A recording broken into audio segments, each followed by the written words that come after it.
$3.5 million renewal that's coming up on the March 5th ballot that we truly need to pass. That incorporates about $11 million of our budget. We need to get that done because we know that $11 million has supported us for almost 40 years in reference to instructional resources, infrastructure, supplies for kids, extracurricular activities, arts, music, PE, transportation costs, those types of things. That $11 million has supported those things. And if it disappears, that means we'll need to make some decisions about what we keep doing and what we have to stop doing. And I think it's important to understand that. That means not only programs and resources, but it also means human capital, positions within our district, decisions to cut some things that we really don't want to cut because they're providing so many great resources for our kids. Also, given the fact we were under-resourced for almost 30 years, we've been playing catch-up all these decades.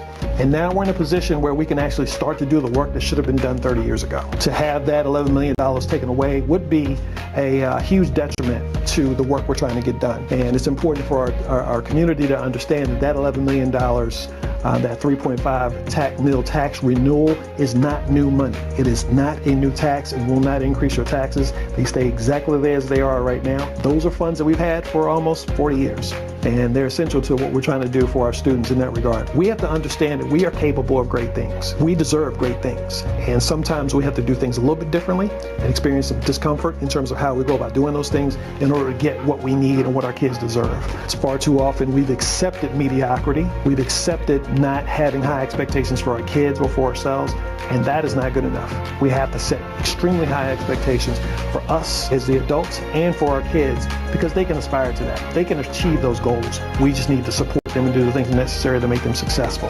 If we can understand how great we can possibly be, then we're going to take steps to get there. And that deficit mindset tends to dissipate after a while. So I think we've done some work to chip away at that and get people to understand how wonderful this place can be if we all collaborate, work together, and move the needle for our kids. It could be an incredibly impactful, historic achievement that we can do as a school district.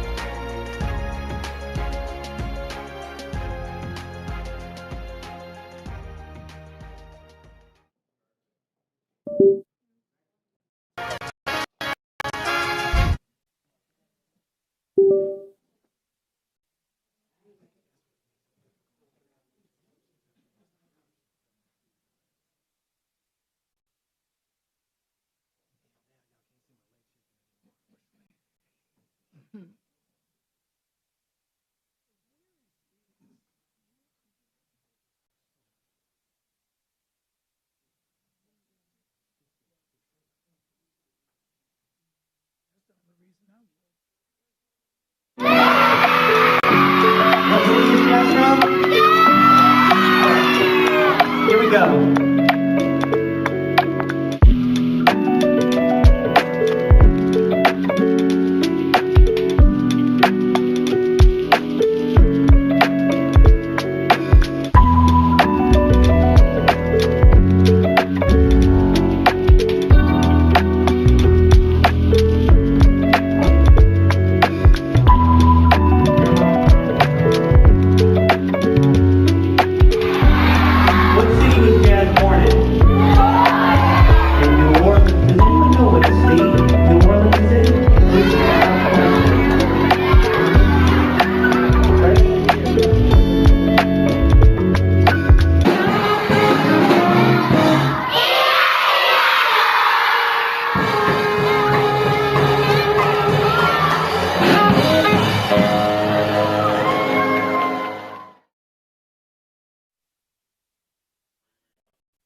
Thank you.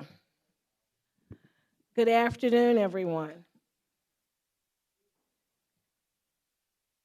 The February 13, 2024 special call meeting of the Montgomery County Board of Education will come to order. Again, good afternoon, and we thank each of you for joining us this afternoon. Please remember at this time to mute all electronic devices. I am aware that we do have a quorum present today. There are 7 members present. The agenda has been posted for our review. If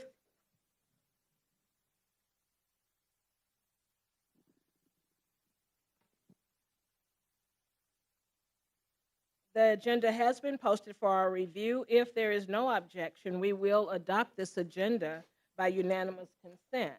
Remember that a special call meeting may only address the items that are listed as the reason for calling that special meeting.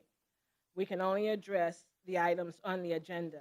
The question before the board at this time is there any objection to adopting the agenda?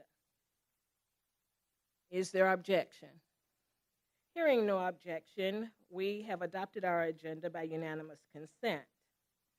At this time, we shall receive some information regarding the Freedom Preparatory Academy Charter application. Welcome, Dr. Nettles.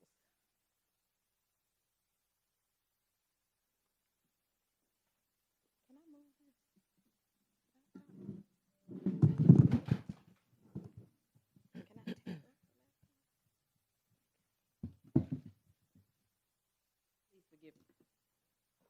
What we wanted to do today, good evening, and to Superintendent, Board Chair.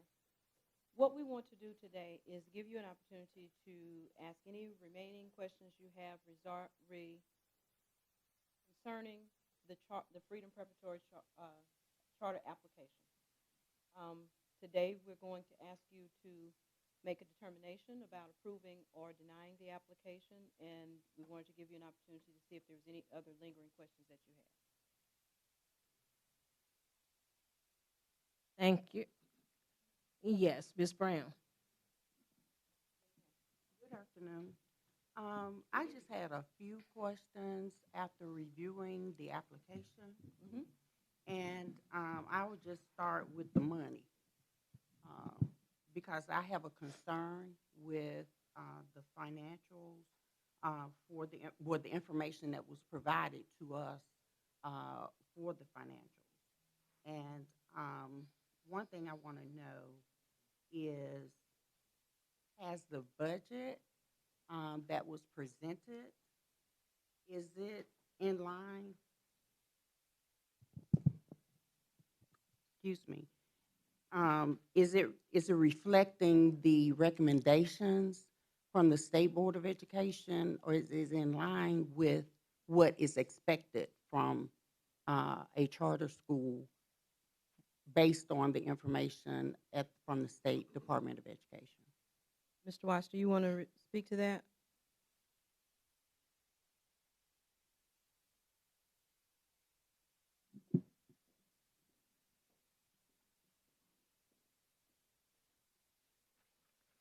Based on all of the information that we had an opportunity to review at the time, all of the information was not sufficient from a financial standpoint that's normally required by the state of Alabama.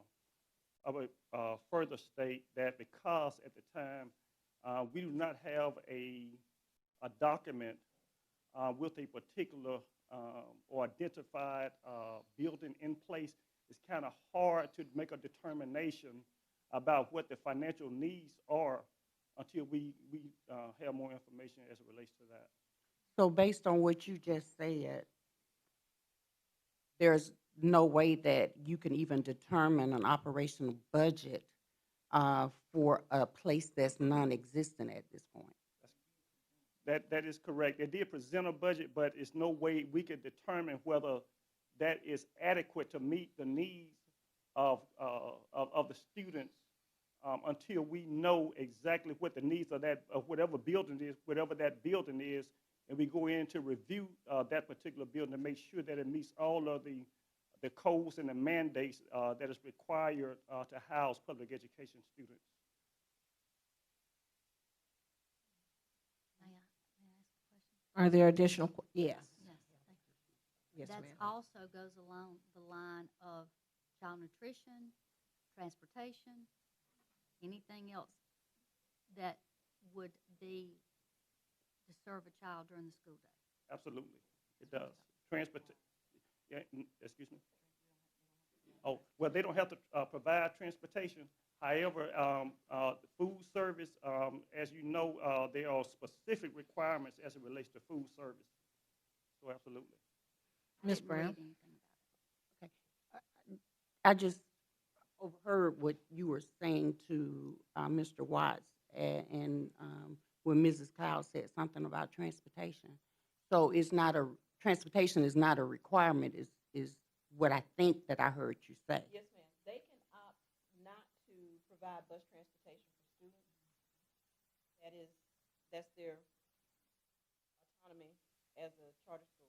Okay, so the question that I had, that brings up another question. I wasn't gonna try to add another question, but I will, based on the information. So we do not have a specific location. We think that this may be in the old Virginia College on Atlanta Highway, right? There is not a location listed in the original application that was submitted in November. What they told us along the process is that they were considering Virginia College, and they had their contractor look into whether or not that building was going to be sufficient. So, to my knowledge, I don't have a document that says they have entered into any agreement of any kind regarding that building. Okay, so that really concerns me because based on the 2021 application that was submitted, yeah, and I think I remember reading this, you can correct me, they were gonna try to get the community from the west side of Montgomery and the north side of Montgomery. And what I just heard, if that is true, with those two sides of town, and if we go to Atlanta Highway, no transportation is required. I'm from the west side of Montgomery, okay? And I just do not think that they will be able to attract students without transportation because the public transportation is very heavily run on the west side of Montgomery. So I have a concern with that. I really have a concern with that. And the building is really troublesome. This is one of the other things that we have a concern about. Would they be able to meet all of the codes and mandates that would be needed to open a school at the time that they requested? Okay, we have another question on this, or comment. Dr. Keith? The only comment I have, first of all, I guess they're not here, but I was impressed with them both times they came, and I actually attended the meeting. They were here. And I probably owe Ann Sykes an apology. I want to give you a public apology because I was, wanted them to kind of mimic, and, you're hearing all this great stuff. And then, I decided to do a deeper dive into data. And, because I'm always asking about data up here. And some of the things there, I know they're out of Tennessee, and I had heard that they were going to set up something in Birmingham, which, you're looking at the surface without me doing a deeper dive. And I don't think their standards are aligned with the Alabama state standards. I didn't find that. So I was concerned about that. And the other thing, if you went to the internet, it just said, this really bothered me just a little bit. It was the school, this is as far as college readiness, and that's what we're here for, college and career ready. I was sold on the 100% graduation rate, the 100% go to college. These kind of things, and the parent reviews on this are fabulous, okay? But this is just fact. It said the school is far below the state average. Lisa, you looked at your glasses, okay. The school is far below the state average in key measures of college and career readiness.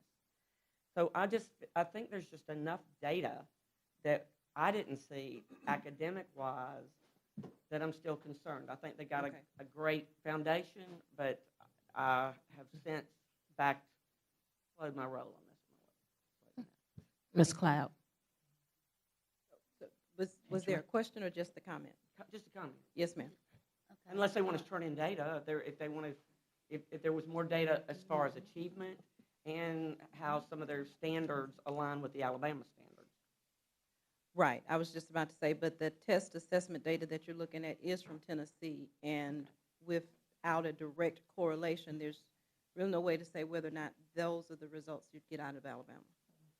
And I think we're saying the same thing. I just wanted to add one other comment in reference to Mrs. Brown's point about where it's located. The original application had the zip codes that would have a negative impact, we feel, on our current conversion schools and the enrollment in those buildings. As an authorizer, we feel it's our obligation to support those schools as much as we possibly can, and we don't want to erode their impact, so that was a concern. When that was raised, that's when the additional zip code was added, which then gave a different question in regard to how are actually students going to get to the building. So those are some concerns we shared as well. Sure. Okay, next question for me. The building, the old Virginia College, is on the Atlanta Highway. Yes, ma'am. I have very serious question about school safety. Where are they gonna, that's all concrete? Where are these children gonna have PE or any outdoor activities that's not in the parking lot and that's not on the Atlanta Highway? Those were some of the same concerns that Mr. Anderson raised. If you remember, our previous applicant explored the old Virginia College as well, and the ability to make the modifications in that building with minimal cost from a college campus to an elementary and middle school campus. Those were his concerns. His concerns were also about getting in and out of the parking lot, off and on to Atlanta Highway, and athletics, PE. Those were the same concerns he raised. And he did raise them to the Freedom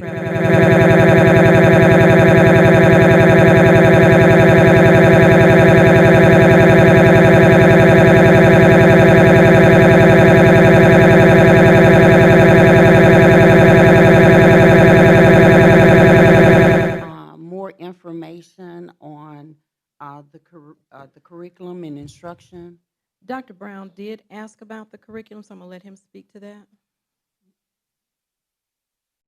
Similar to what was shared already, much of what they provided to us from a curriculum standpoint was not aligned with Alabama expectations and standards, which to us is kind of an obvious reason that we should have concern about the application itself. Given the needs of kids that they were trying to target, it's important that those standards are aligned so kids can demonstrate some proficiency and success in that regard. And if those things don't align, there's no possibility of that happening, in our opinion. And I guess one more thing, with what you just said, the special education, is that a consideration, or was that explored or explained how that would be handled? We did not get very much depth in terms of the responses to those concerns. Ms. Smith? Oh, okay. No, I was just gonna echo what Dr. Brown said. When I looked, they did send some information, and it was very unclear about how they will handle special education. In reality, they are faced with the same problem we're faced with, trying to find teachers. So that was definitely a concern of mine. And let's not forget the EL children. The population is growing in those two areas. Those communities. Those communities. Go ahead. Are there additional questions of Dr. Nettles?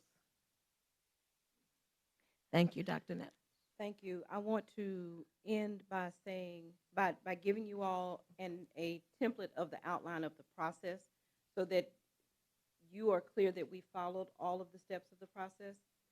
So the Freedom Prep application was submitted, and as an application by November 30th, they did meet the timeline as required. The MPS internal review team began looking at the application at that point. January 9th, we invited the Freedom Prep team. Ms. Roblin Webb came, who's the CEO, to speak on behalf of the charter school. On January 17th, we held a capacity interview, and that's when they also continued to explain details regarding the pivot on the building. On January 29th, we held a public forum in which 2 of our board members were present, and today we're having a vote. I do want to remind us all that the reason the process is a little long this time is because of our weather in January. We had to postpone one event twice in order to get to a place where we were adhering to the statute in the law of making sure that there was a public forum, there was an opportunity to present the information to the community and to the board. So we are now at the point of providing you with this last opportunity to ask any questions. Are there any other concerns? Dr. Brown? Thank you. Thank you. At this time, we again only have the one item for approval. Dr. Brown. Thank you, Madam President. I'm recommending to the board that we do not approve this particular application, given the numbers of concerns we've already raised and the questions that continues to linger. I submit that as a recommendation. Thank you. You have heard the recommendation of the superintendent. Is there a motion?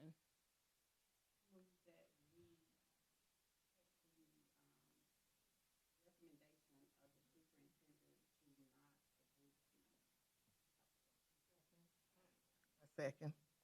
Thank you. It has been moved and seconded that we accept the recommendation of the superintendent and not approve this application. Is there discussion? Hearing no further discussion, we will take the vote. All those in favor of the superintendent's recommendation, let it be known by raising your hands. It is unanimous.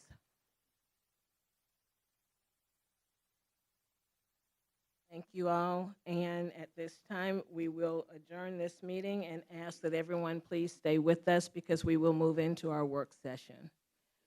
This special call meeting is adjourned.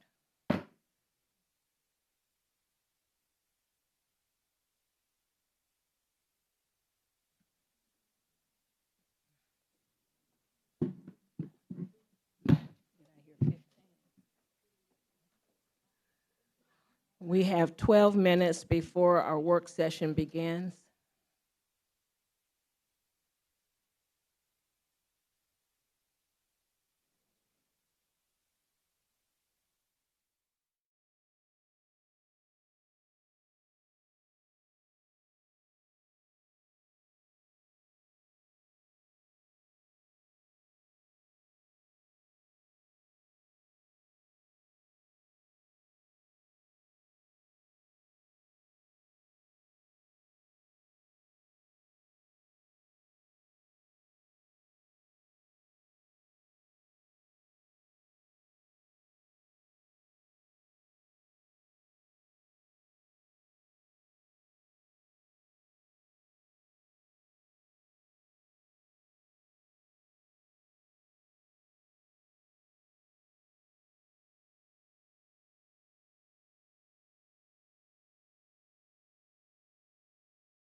Good afternoon again, and welcome to those who are just joining us. At this time, we're going to call our work session to order. The February 13 work session of the Montgomery County Board of Education is called to order. Today, we welcome Pastor Cedric Fluker, Senior Pastor of Bell Resurrected Baptist Church, Hunter Station Community, to bring our invocation. Welcome, Pastor Fluker.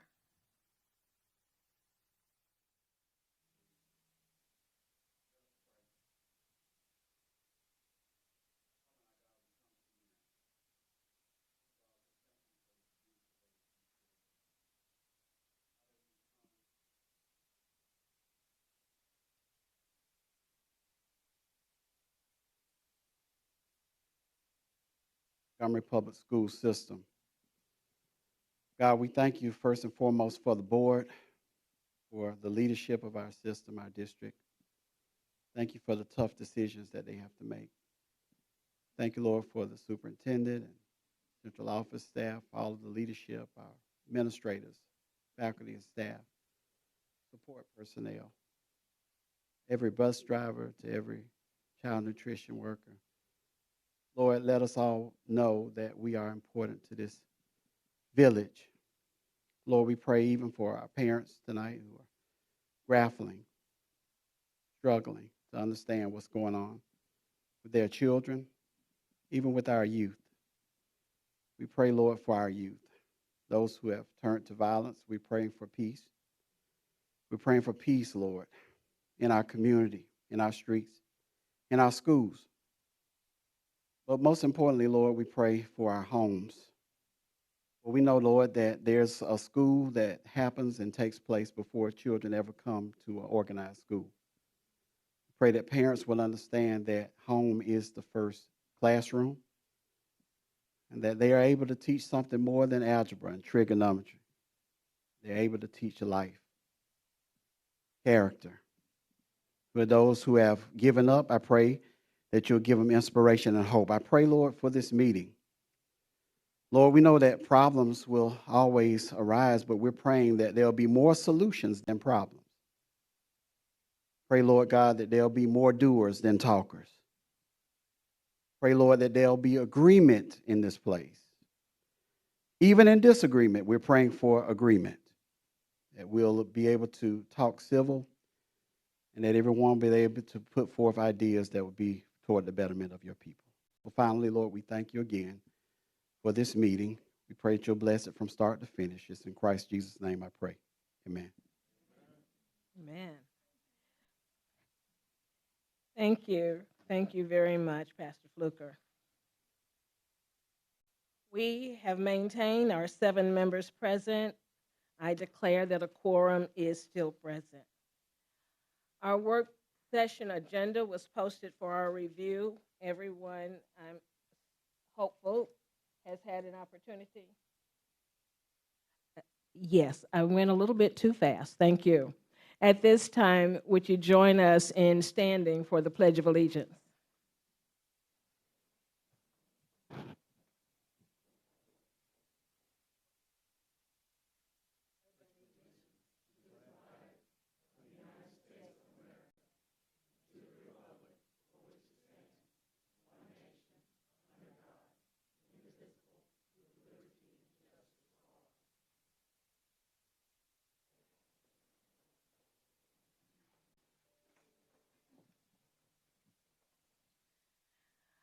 Thank you. Again, the work session agenda was posted for our review. We've had an opportunity to look over that. At this time, I would ask for approval of the agenda if there is no objection.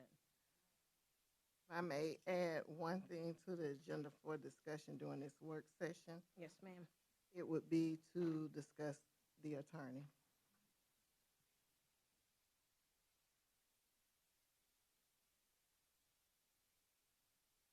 We will add a discussion regarding attorney to our work session.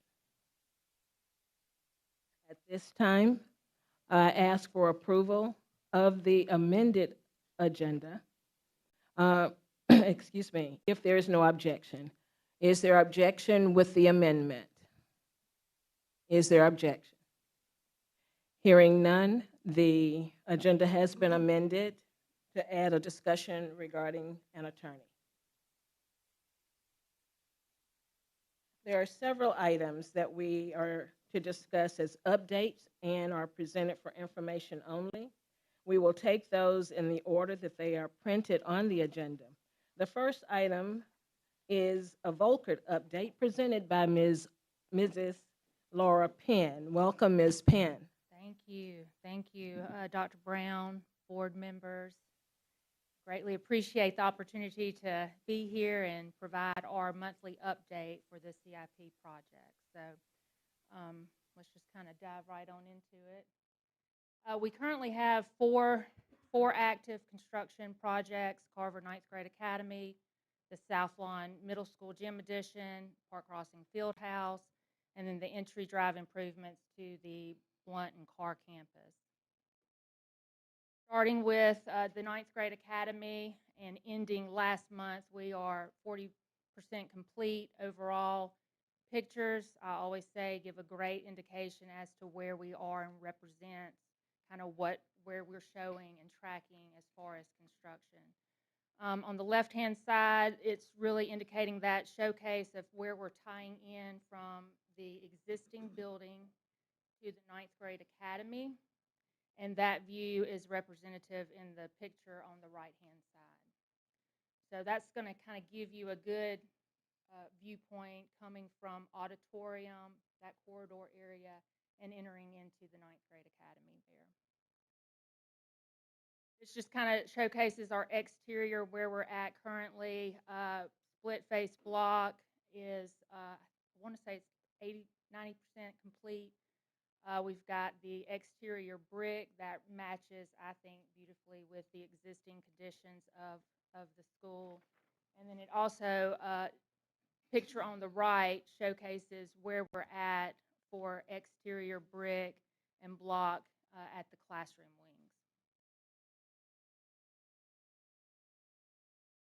This is a view from the front elevation. We still have CMU block and the brick to complete. We're done with the damp proofing on the CMU, and then currently crews are working on storm shelter roof and putting bar joists in at the art classroom area.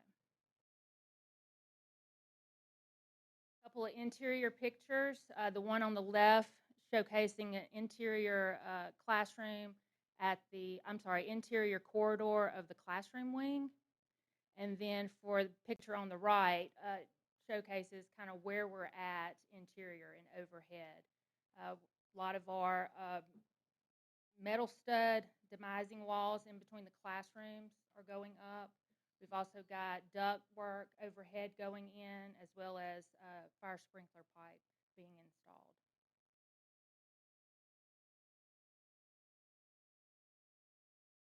Picture on the left kind of gives you a great kind of bird's eye view of what the storm shelter, your Ninth Grade Academy is coming with the storm shelter, and that's going to be in that main corridor space of the academy. And so the majority of that storm shelter concrete roof has been poured. The picture on the right is a interior view of the classroom, the art classroom, that kind of showcases what that highlight window, access window to the existing parking lot is going to kind of look like.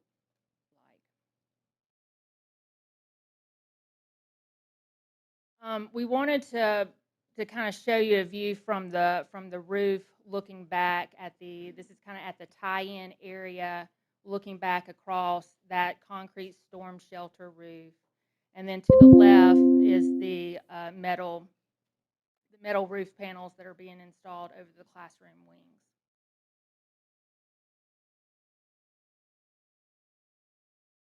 The priority has been given as soon as the GC got notice to proceed that the Ninth Grade Academy, we really wanted to focus on Ninth Grade Academy, making sure that it's rolling and it's out of ground.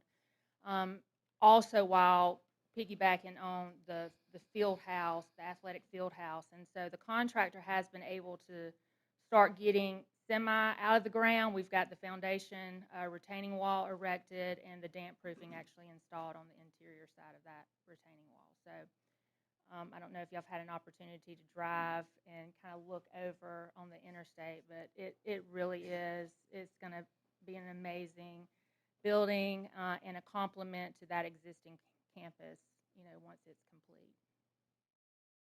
That's kind of where we're at with Carver High School.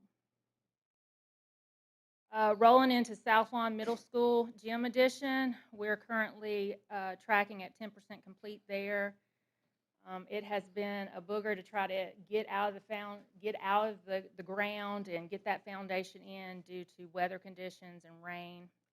The drill piers have been installed. A contractor is currently working on the grade beams, and this picture is actually the corner. The view is from the corner of the gym building, looking back to where it's going to tie in to the existing school building, and it's a good showcase of the rebar and the structural integrity of the grade beams that's coming out of the ground. So we've also got underground utilities that have started to the north of the building, which is in that picture to the left. We've got water and fire pipe being ran, and then we've got our storm pipe actually delivered and scheduled to be installed within this month. Rolling into Park Crossing High School athletic field house, we're tracking 31% complete here. The structural piers are 100% complete, and we're currently working on completing those concrete grade beams. Storm pipe is actually installed the north portion of the storm pipe coming out of that field house, which has semi-interrupted our drive for, I think, buses, the bus drive. And so we have made that a priority to make sure that gets covered up and get that bus loop back and active for the campus. Again, what's remaining from grade beams is showcased in these pictures here, and it's really at the tie-in point of the connector to the existing building, which is right there at that gymnasium, that the exterior door to the gymnasium. So that's kind of our tie-in point. Rolling into Blunt Elementary drive improvements. That project's about 6% complete, probably a hair greater, but this is basing off of their pay request and what they have actually built to date. We've got the existing pipe structures demoed, new storm pipe installed, and then, of course, a lot of our site drainage, manholes, and drainage inlets are installed as well. This view here, it showcases the layers of what you hardly ever see. Well, you never see below asphalt. And so that's just the geogrid, the stone, and the granular fill installed. And so it gives you a good indication of what that additional right-hand turn lane is going to encompass going into the car, actually the car side of the campus.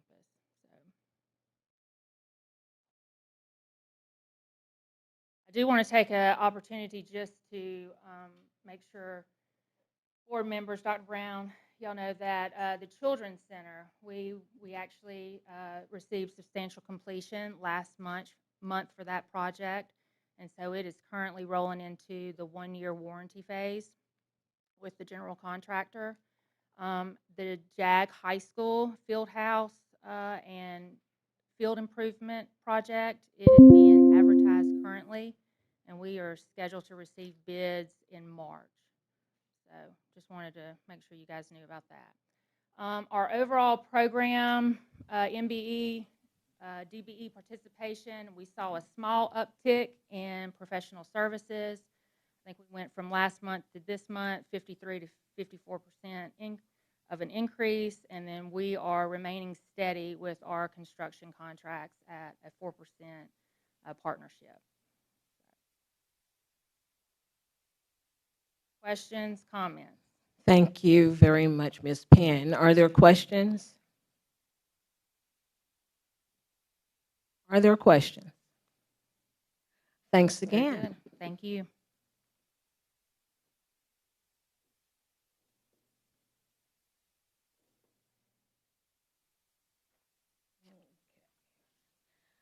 At this time, the next item on the agenda is an updated data report from ClassWorks. Ms. Jennifer Delgadio?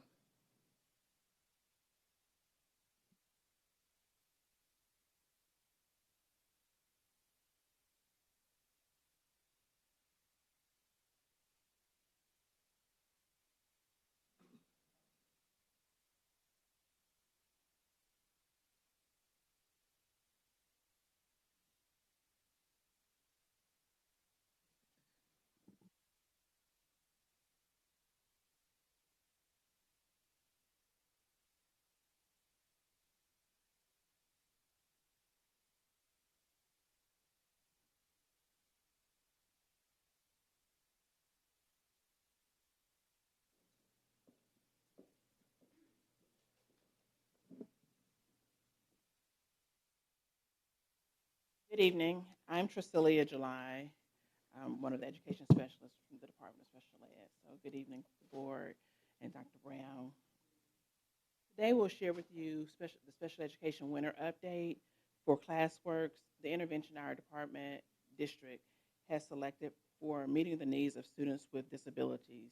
Presenting, instead of Jennifer, we have Melissa and Justin today, and they are going to share with you updates from our winter update and progress monitoring. ClassWorks assessment and instructional solution pinpoint learning gaps, delivers math, reading, and language instruction at the individualized levels, and provides real-time insight into student progress.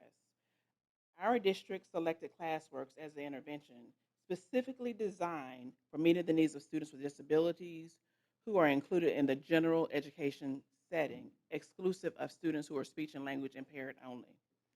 MPS chose ClassWorks in part because the progress monitoring tool meets important guidelines that we must meet to be compliant with federal law.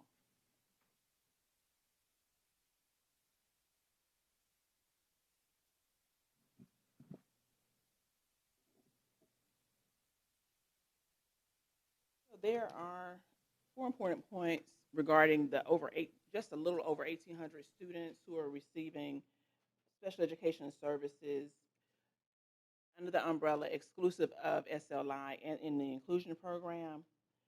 We are to screen all students in the district to gather data to create academic IEP goals. So they were screened in August, and again, we screened at the midpoint in December to determine levels of proficiency in reading and math. It's important to note that both general education and special education teachers use this data to inform teaching and providing interventions for our students with disabilities. We are to effectively progress monitor students to track IEP growth. So our students complete weekly quizzes in the areas of reading and math. Quiz results help teachers know how students are progressing towards meeting their IEP goals. It also affects the instruction provided in the ClassWorks program and is able to individualize that instruction for our students. ClassWorks helps us to support by creating and meeting individualized IEP goals, and we understand that that's the crux of students receiving disabilities. Justin and Melissa. So once again, we're tasked really with 4 key areas with working with the special education department here. To be able to screen, to be able to provide specialized instruction for those special education students, to be able to progress monitor compliant with the new IDA guidelines that the federal guideline has put down, and then to be able to help train and develop your teachers and administration here so that they are abreast of those new goals. We've been working with the special education department for about 3 semesters, starting with our middle school students. We started there, 1 as a proof of concept, but 2, they were the most at need. And then a semester ago, we also started working with the elementary and the high school students as well. And so part of the first aspect of that, of course, was be with the professional development of really working with those teachers so that they have a better understanding of what those new guidelines are, helping to have that paradigm shift on how to work with those special education students, and then getting them excited about what we're doing. We've done this with in-person training.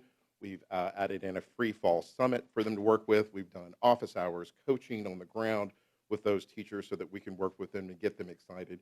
And then after each one of those, we do a lot of surveys so we can get an idea of making sure that we are connecting that message to them the right way. Really what we've seen is 97% of those teachers feel confident that they're getting a much better understanding of how they're going to be able to achieve their goals and how they're going to do that. The things they're the most excited about is their ability to work with those students so that they can achieve their student growth. That was about 33% of the answers they had, which is fantastic. You want your teachers to be excited about helping close those learning gaps with the students, and we're really going to be excited about helping move and create that more with some of that progress monitoring and creating IEP goals that are going to be aligned accordingly. These slides are a little bit skewed, so you can't really see the data quite right. I don't know if we can scroll down a little bit. There you go. Okay. So if we look at our percent growth in elementary school with math, we can see that we're having the results we want right away. We see that the students in the 2 blocks to the left are getting smaller as we go from fall to winter, and we're getting more kids that are coming out of that. And that's exactly what we're looking for. Yes, ma'am. Right? Pardon me, please speak into the microphone. Oh, I'm sorry, Thank ma'am. you. I'm sorry, yeah. Thank you. So I should just say, we only have 15 minutes. We're seeing the growth that we want to see at elementary school math pretty quickly. And then I don't think clicker is going to work here. And the same thing with middle school math. We're seeing some nice growth. Again, we saw more kids move into above 40th percentile. Those are those 4 categories for us. And then we see the same thing for high school. And remember, right now, we're thinking only about the screening aspect of ClassWorks. As was mentioned, we offer the screening, and we use that data to help write IEPs. Then we do that valid and reliable progress monitoring that's so important for legal considerations around IEP tracking. And then we also offer that specially designed instruction. So this is simply the data from the screener, also used to measure growth, but also used to give you great data to help write IEPs, which is what the team is about to embark on this spring. And these are the schools that we're celebrating that just saw the highest growth. And we also see at the very bottom of this slide, the students with the most growth also spent the most time using that specially designed instruction, which is really encouraging.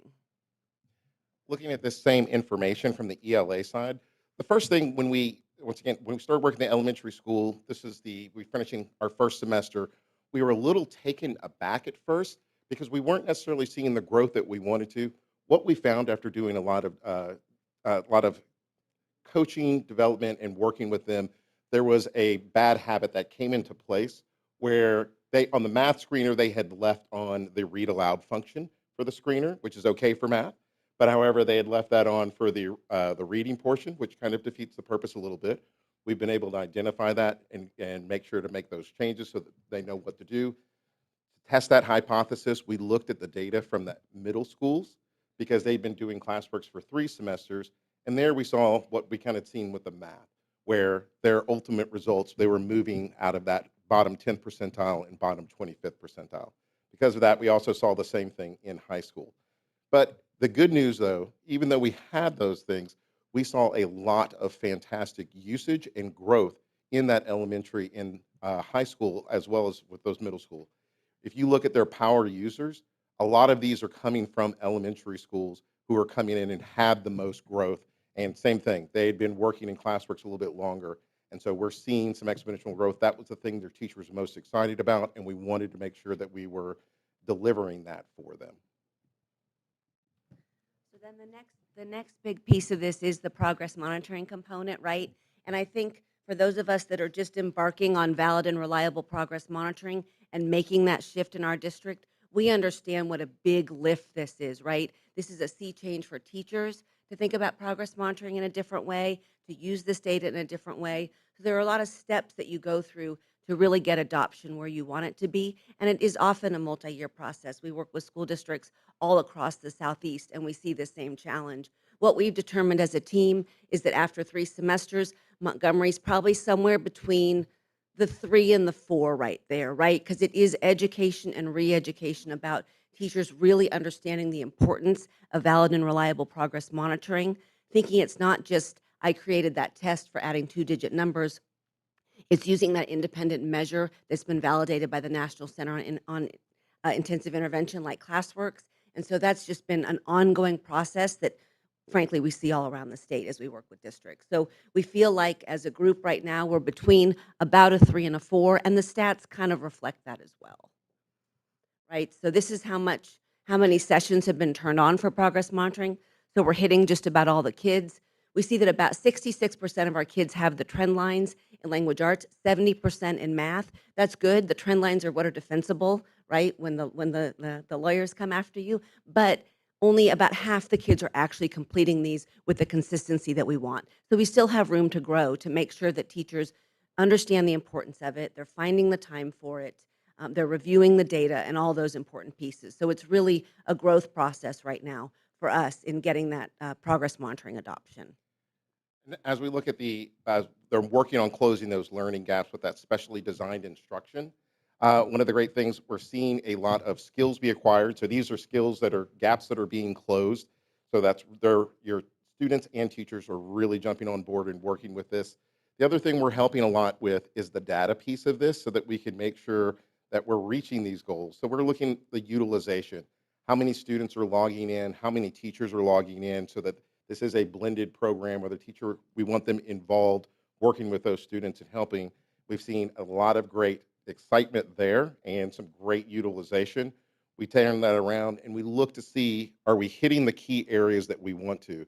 And so when you look at the most student logins, those key grades, 3rd, 5th, and 9th grade, are what we're seeing in Montgomery, which is right on pace where we want to be right now. Really working with those elementary students and especially those 9th grade students as you're getting into those final phases of intervention before we really start pivoting to graduation in a few years. The other good thing is when you look at those most student logins, we're seeing the most happening, one at Crump Elementary, which was also one of the most improved score schools on the ELA. And then you're seeing the same thing with those high schools who have more students, but they're getting an intervention tool that they needed a lot more. Then finally, a brief update about what we're doing this spring. Obviously, we're having those ongoing conversations about the importance of consistent progress monitoring. We are right now keeping parents informed with the progress reports every 4.5 weeks. The district is implementing, sending out those reports every 4.5 weeks, which is awesome. As you know, the state requires that at least every 9 weeks. So you're giving parents really good information so they're staying informed. And then obviously we're heading into IEP writing season. So we're helping students write those IEPs and connect them with the right probe in Classworks. So we have those new DIGs or differentiated instructional guides coming out from the state. So we have a crosswalk between those guides and our progress monitoring. Obviously, we're doing the ongoing training. And then we just want to make sure we continue to ensure that school schedules include enough time for students to work in Classworks instruction. That's kind of an ongoing conversation that as there's always principals have different conflicts and different things they're working through. So making sure that that time for specially designed instruction is protected for our students. And lastly, I'll just say, we've worked with school districts across the nation, and I would like to give tons of kudos to your special education department here in Montgomery Public Schools. They truly do have a passion for their students, and they really are putting in the hard work. When all of what we're talking here, these new guidelines that have happened, it's a really big shift. It's the biggest shift that they've had in 40 years when it comes to special education. But they are really putting in the work. They are working all the way from the top down to the bottom, and you can start seeing those results. And we're really excited to be in this partnership over the next couple of years as they continue that. So kudos to the work that their team is doing. Thank you. Do you have any questions? Thank you very much. Are there questions? Ms. Smith? First, I'll start with the comment. I know that we have a great special ed department. I'm looking at my former zone coordinator, and I think she's the best on the planet, but I'm biased. But I have to say, and she knows me well, I called to see how our teachers were approaching it and to see what they thought of it. It is, you want to talk about, it's a heavy lift to implement it, but it's so useful. I heard wonderful things about it. I had some teachers from the CBI unit that said they wish they had something like that. So July, work on that for. I'm just excited to know that it's so intentional now. I was a special education teacher, so I remember having to go pull all that paperwork to write those IEPs. So to hear that it's going to lessen some of the burden, but like I said, again, be more intentional. The progress monitoring piece is phenomenal. It's like a chef's kiss for them to have that in place and to keep us in compliance. And the fact that it follows, the courses, well, the Alabama standards, is going to help us hopefully make movement with our standardized testing that we have to do every year. So I can see just how overall helpful and impactful all of this will be I still say my kids. Always that SPED teacher. But thank you all, a good presentation. Thank you very much. Are there additional? Yes, thank you. Thank you. My question is, on the piece where you say you were keeping parents informed every 45, and you said the district is implementing, are we doing that now, or is that something? That is something we've started this semester. That was Okay. one of our next steps for this semester. So at the midpoint, teachers are to send home the parent access information and provide them with progress reports. Very good. Thank you. Thank you, Ms. Portis. Yes, One Ms. other Smith. question. Is it, Ms. July, is it in all of the schools or where it is? This Okay. year is all of Okay. Okay, thank you again. Thank you very much. The next item we have on the agenda, financial advisor presentation, Rice Advisory.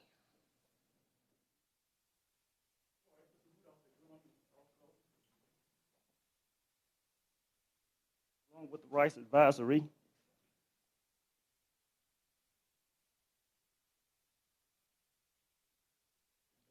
Madam President, we stated last month our need to bring a financial advisor to you as we get into the crunch period as it relates to our capital program. We sent out RFPs on May 2nd of 2022. Of course, that was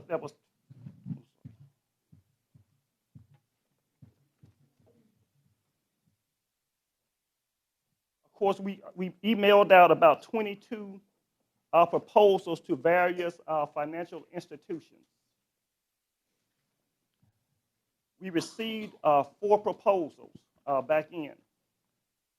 From that, we called 3 groups in and to interview them. On that team was myself, Mr. Rudolph, and Dr. Brown, and we went into in-depth discussions with each of those groups in an effort to determine their experience, along with several other things, as was mentioned to you all in the update that you should have received last week. From that, a rubric was built in which we scored each one of those financial advisors. And from that rubric and from that score, we'd like to recommend to the superintendent Rice Advisory as our professional service professionals related to financial advisors. And with that being said, I would like to have them to come up and kind of give an overview of what they'll be doing for us and what they've done throughout the state of Alabama as it relates to financial advisors. And do you all have any questions as it relates to the process? Do you have questions, board members?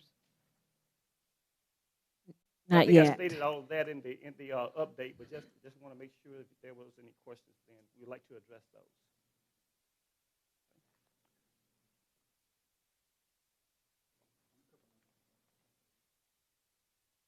Going to go on the screen? Yes, sir. All right.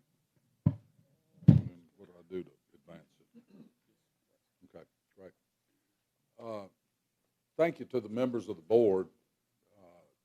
Dr. Brown, my name is Rushton Rice. I'm the president of Rice Advisory here in Montgomery. We are a municipal financial advisory firm formed in 2010.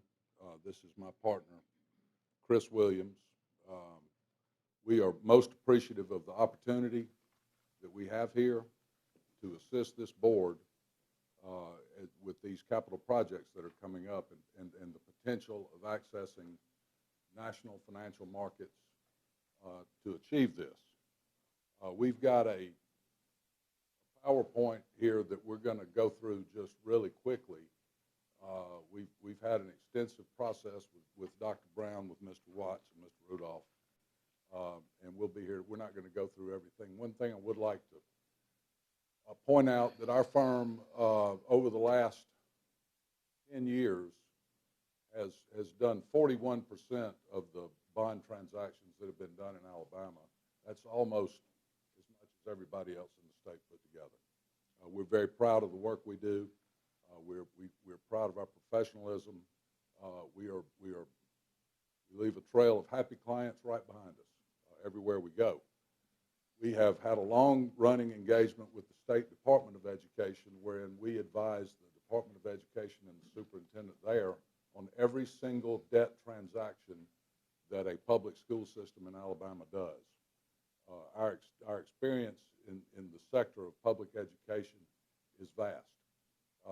We are very proud of that, and there's not any sort of a financing mechanism out there that we haven't quarterbacked, that we haven't led, that we haven't advised on, that we haven't stopped. We sometimes stop the bad deals. Another thing that we are happy to report that recently we're very mindful of the board's minority participation policy. To that end, our proposal is actually a joint proposal. We have joined together with the Securities Capital Corporation, and if Michael Jones and Juanita Jones want to come up as well. Securities Capital Corporation of Birmingham is the oldest 100% African-American owned securities firm in the United States. We have worked with Securities Capital on many occasions on big transactions, including the BJCC, the new stadium in Birmingham, the floor-to-ceiling renovation of Legacy Arena, and the hotels, and on numerous big issues for the state of Alabama. We have the utmost confidence in Securities Capital, so this is a joint proposal. The booklet, we didn't get a chance to put all of the credentials of Securities Capital into the book as fast as we wanted to, but I just ran out of time. But I can tell you it's hundreds and hundreds of transactions they've done for billions and billions of dollars. Going right into the next thing, one of the things we're most excited about in this engagement is we agreed with Dr. Brown and with Mr. Watts and Mr. Rudolph. This is a wonderful educational opportunity for students in this system. I personally love to mentor young people. This is an opportunity for young people to see, how do you get up a couple of $100 million to build schools with? How do you access markets? Where does that money come from? It can be boring as it can be, but it could be fascinating, and it could be something that might help start up a career path. You never know. We love doing things like this. I know Michael recently did a series of seminars on creating generational wealth to mentor young people in how to save, how to invest, how to improve their life through financial means. And we're excited about the opportunity. If we get as you go through here, there's some bio on us. I didn't get a chance to put Michael and Juanita's bio info in there, but we can get that up certainly. There's a table showing our experience over the last 10 years relative to, we've ranked number one in Alabama over the last 10 years in doing these deals, these transactions. We have done quite a bit of of exploratory research into the Montgomery Board, this system has made extraordinary progress over the last several years, I must say. We look forward to guiding the rating process when we go back to Standard & Poor's for the upgrade. I think this system is primed for the upgrade. It will be an artful presentation. It's going to be something that we're going to zero in on it and lock down on it, and we're going to get the rating right. We're going to get all of the disclosure issues right. We're going to get it structured right, and hopefully interest rates will go in our favor. Had a bad day today, but today was just an outlier, we hope. These are some considerations that we have that we'll all look at. This would be everything we do. We want to be sure you maintain sufficient operating funds. We got to know what the constraints are on our property taxes. We got to know what other kind of pledgeable revenues we have besides property taxes. We might do some short-term borrowing called tax anticipation notes, which would allow you to do a short-term financing in anticipation of lower rates coming out. There are all kind of things that we'll consider. Lease versus buy, getting the city or the county involved, possibly, maybe. I don't know. We always look at things like this. So we are, we're down to the summary now. This is something that we have a lot of experience in. We're not going to go through all of this. We have added in here. This is our engagement with the State Department of Education. Just to show you, this is a list of the financings that we've been engaged on with the State Department of Education since 2015. We put some case studies in here from our educational background with different public school systems that are our direct clients. Read these. You can call. All our contact information is in here. Please call us if you want to talk about these. We're happy to.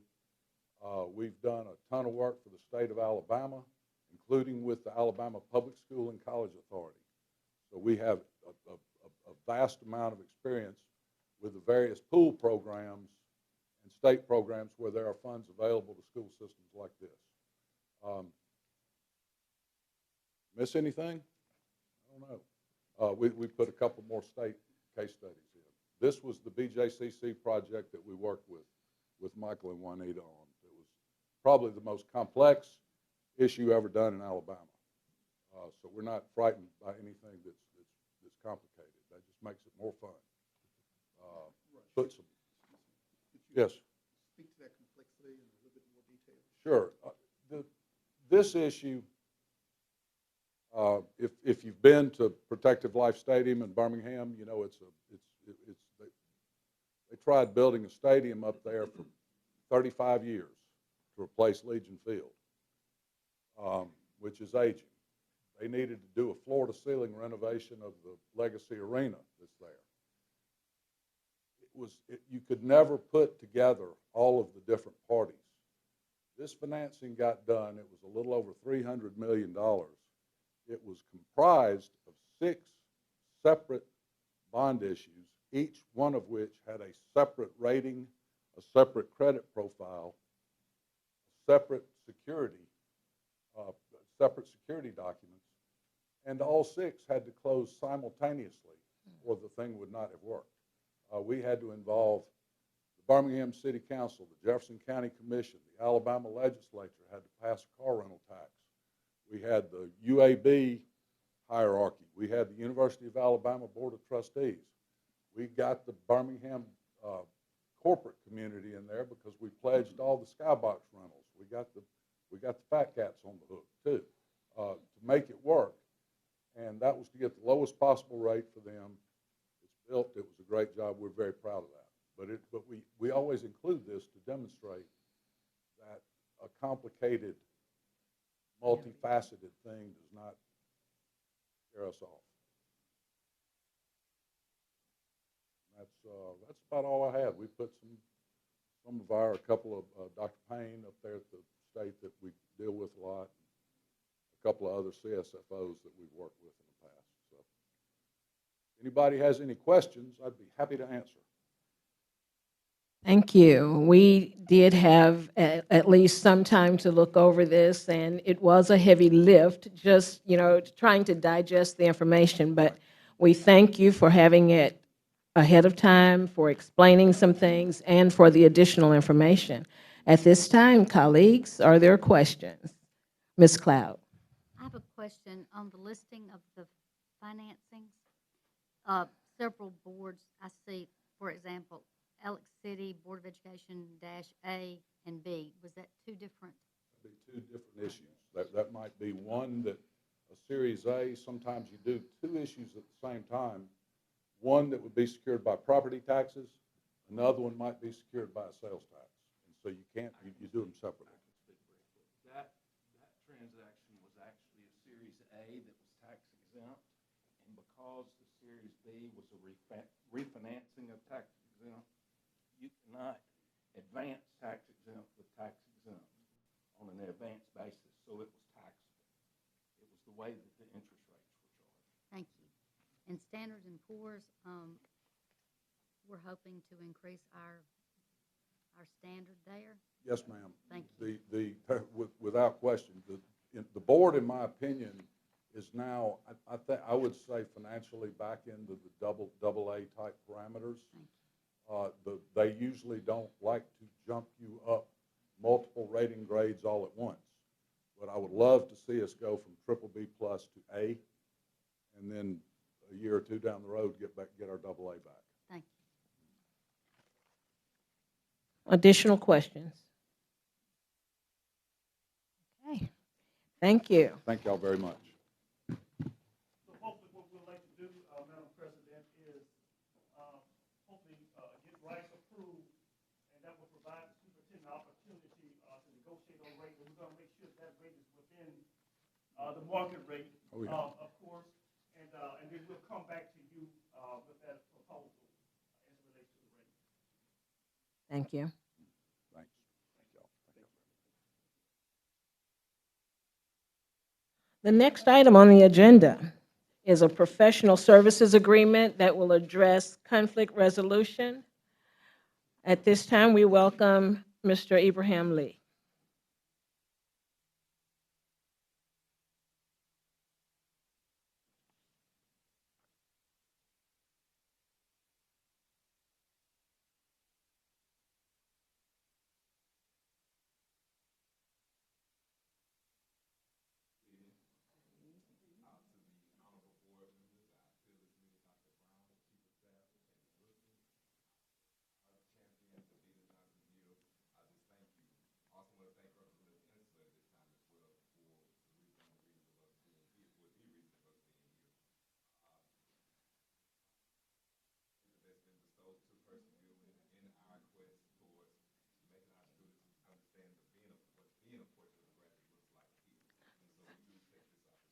Mr. Lee, if you'll speak directly into that microphone, they can't hear you Okay. online. I'm not going to go back. All right. And so we also think, and I received a lot of accolades as it relates to Percy Julian, and I've timed this to make sure that I don't go over. But I would be remiss not to be in this setting. On a regular basis, I thank this crew all the time. But I think that they think that I was just raised right and I'm supposed to thank them. But I wanted to invite them out to my assistant principals and my librarian, if they would stand, please. And I just want to just thank you for coming out. And it'll make sense when we talk about conflict resolution.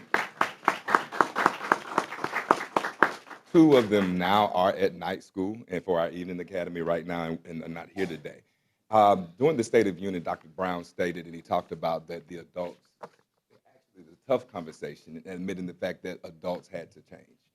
And we at Percy Julian, that's what we recognized, that we had to change, to have a paradigm shift in our thought process of what we're doing, where the district is moving, and how we go there. And so through existing partnerships with GPS as it relates to our truancy, as it relates to our family engagement and parental involvement, they have a cadre of educators from across the United States that I've learned that when I was at Southland this summer who come in. And so it was amazing for us to be able to have a partner that, for lack of a better word, we get to tell them what we need, and then they build based upon our needs. And so with GPS, it starts from recognizing us being proactive versus reactive. There are a lot of things that we see within a community we see at home, we see adverse issues that are not school-based, but they come to the school. And in that, we've learned that because we know that they'll come, let's be proactive about it. And in dealing with our students on a regular basis ourselves every day, we actually have a lot of conflict resolution opportunities with our behavior interventionist guidance. But the truth of the matter is that we don't have the full capacity to be able to provide the services ongoing, nonstop of what we need. And so in being proactive, what we've learned is that they're just small things that students don't have right now, small things to help them to navigate through social media, navigate through school, navigate through themselves.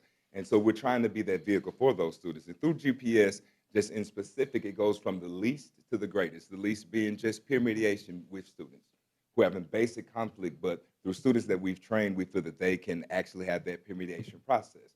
But then we go to the greatest, and it deals with where it deals with social media outside of it and when other people get involved. And so that deals with the professional aspect of having professionals to come in and those certified people to be there to support us in that quest. So from that least standpoint, it goes to an intake and assessment.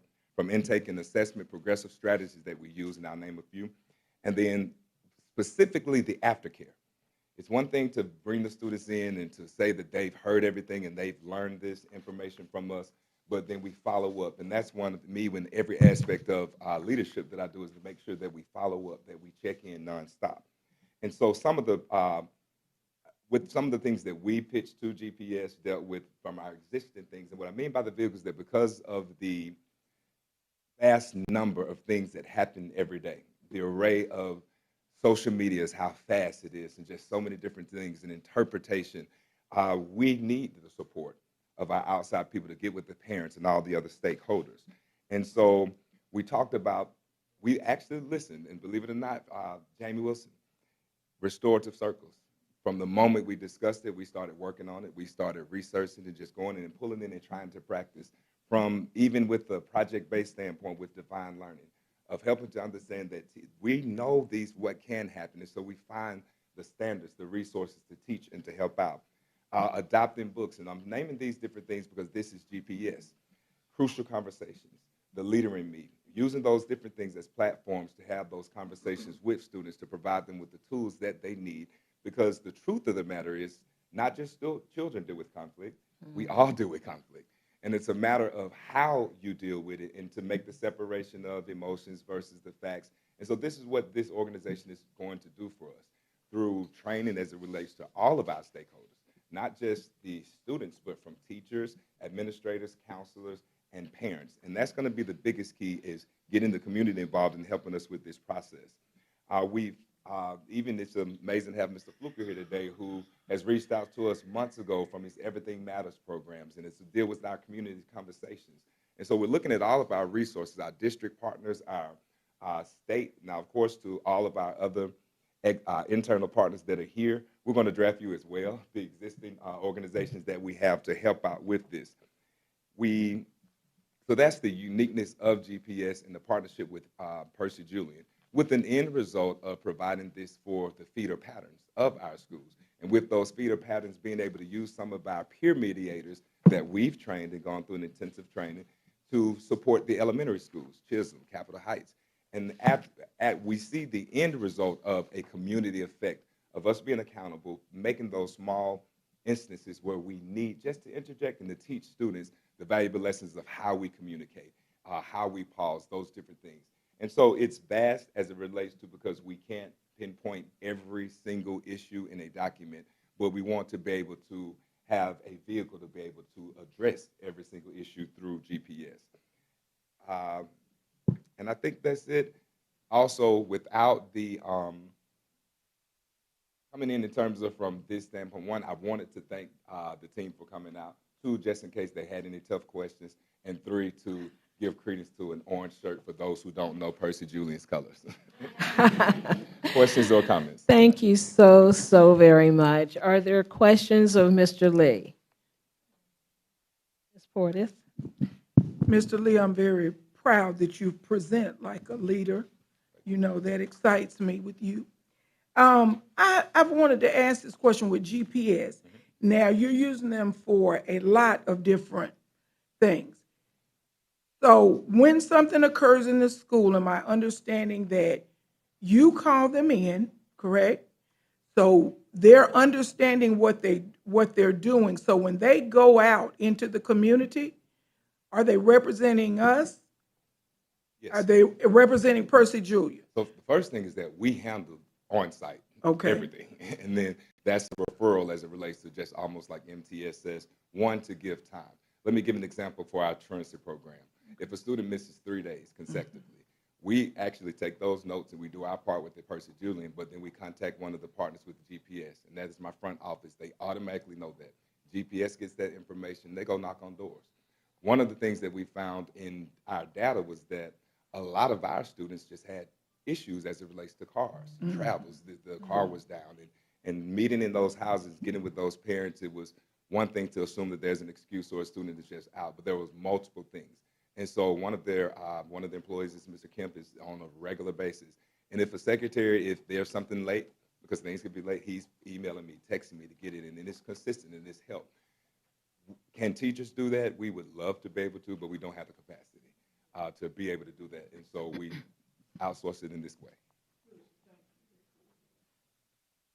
Well, go ahead. Yes, Ms. Will- Mitchell. Will the GPS program be, will it be starting at Percy Julian and the other, and the middle and the elementary schools simultaneously, or you'll do it at Percy Julian, train those students, and then move? The idea is to perfect it. And so we want to use Percy Julian as that catalyst. Things that we can do that we already have in our arsenal as educators, if there is a need just in terms of, because principals call me. Within our feeder patterns, we work together on multiple things. If those are things that we can handle, we will handle it directly. And we always want to keep that referral specifically for that aftercare. But the idea is to perfect that Percy and to do it in increments as to how we go into the other schools. Okay, I think I saw Ms. Smith. Right. I mean, it's a wonderful program because I know how much that counts towards graduation, getting those kids in school and reducing whatever barriers exist. My question, though, was I was curious as to how many employees does this GPS have when they're going out knocking on doors? Is it a sufficient amount? Not sure. In terms of, I know that there's an officer for my school. There's What- several different officers. Well, in your school, how many? Right. I have 4 people that on a regular basis that are there, in and out. If I can go back to summer, when I was at South Lawn Middle, and just looking at their summer program, which I almost wanted to hide in terms of because of the innovation and the different things that they had, and a lot of my students was trying to go, and I'm like, no, you need to be here in this program. And so, and even from a summer standpoint, it was just so many people that that at South Lawn at that time, it was almost like 2 schools in terms of just the capacity. So I do know that in meeting those people that will come in on multiple, there's so many people that I've met. My personal self is probably 10 to 15 from this summer, actually from last year in January to now. And that's just through the limited contact that I've had in that capacity. Okay. And then my other question, because I was as you were talking, I was trying to visualize it.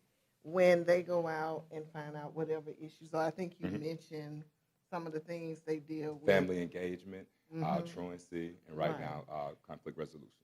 So how do you all communicate with our student support services? Because I know under that umbrella, there are lots of services. So what does that look like in your school as you're connecting with them? Well, in terms of a conflict resolution, one of the first things that we had to do with student support service was just to have that effective communication for access for GPS and understanding the partnership and that they've already done the background work across the board to have that access. But then at the same time, speaking directly with Ms. Johnson, and once we make that connection, we shift it over from that aspect. And it's more so the community, in terms of the truancy, to communicate with the student support service wouldn't be so much as with the GPS. They're the guiding force as it relates to attendance and truancy and things that they're when they need us, but they don't overshadow and micromanage us. And so for that, it's limited as it relates to how we communicate. Because student support services, you go from due process to attendance to so many different areas. So I wouldn't even put it in that capacity that we're 24/7 adding something else to their plate. because it's massive. Ms. Cloud? As far as this is wonderful, but are you like getting some of your high school students to do peer conflict resolution? You've gotten them pulled in to help them see what it's like to maybe have conversations with their peers, because when they're outside the school, that can make a difference in any situation becoming very volatile. Yes, ma'am. I mentioned peer as one of those. The first tiers was I mentioned the peer groups. Even with so far as we want to have the capacity that those high school students can actually go to elementary schools as well. On a daily basis, my team has to have 10 students automatically with academic behavior discipline that we see on a regular. And it's multiple levels. And in that, we have those conversations that's not math and that's reading. I didn't want to bring this up, but we actually do this on a daily basis. I had about 6 students that was dealing with the neighborhood conflict. It was a vicarious experience. And through familiar relationships, I feel that I'm entitled to be a part. And so I had helped them to explain that, hey, all sides are my students. I come from Highland Avenue. It doesn't matter which one, and to sit down. And so one of the things that really pricked our hearts in was a student who walked out, and as he walked out, he turned around and he said, you know what? A lot of people will be alive if y'all can have this conversation. That was my point. It didn't hit in like you knew. It hit in a way of a charge. And so we accept that charge.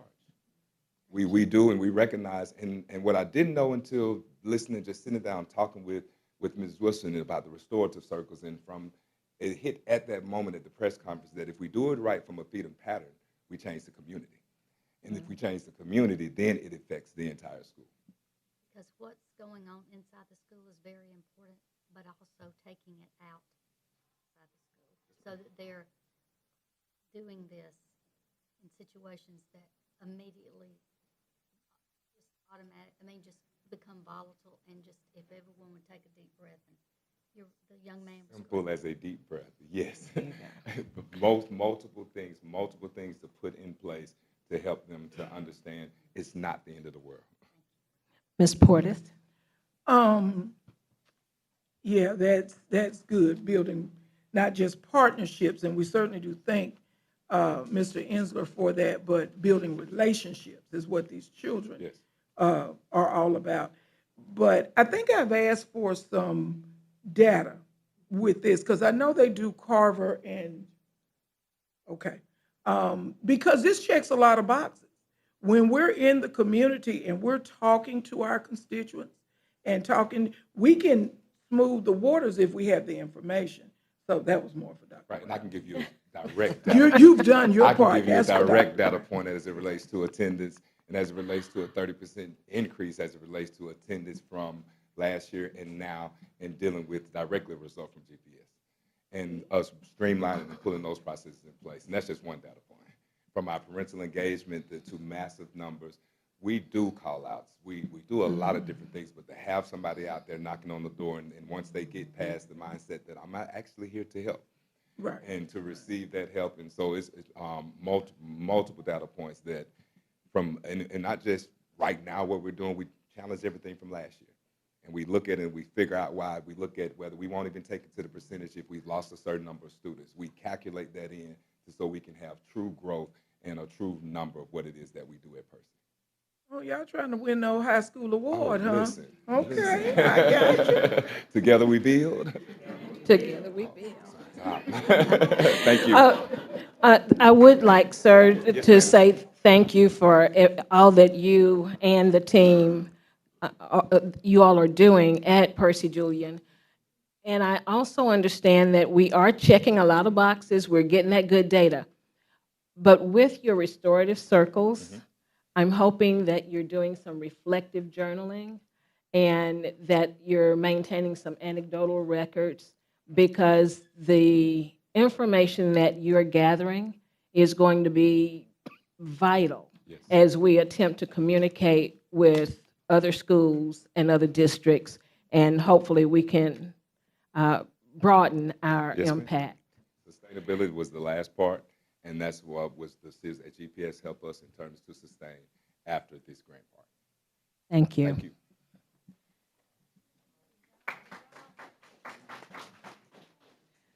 The next item on the agenda, Marzana Resources MPS Teacher in Residency Program, Dr. Angie Pelton. Good evening.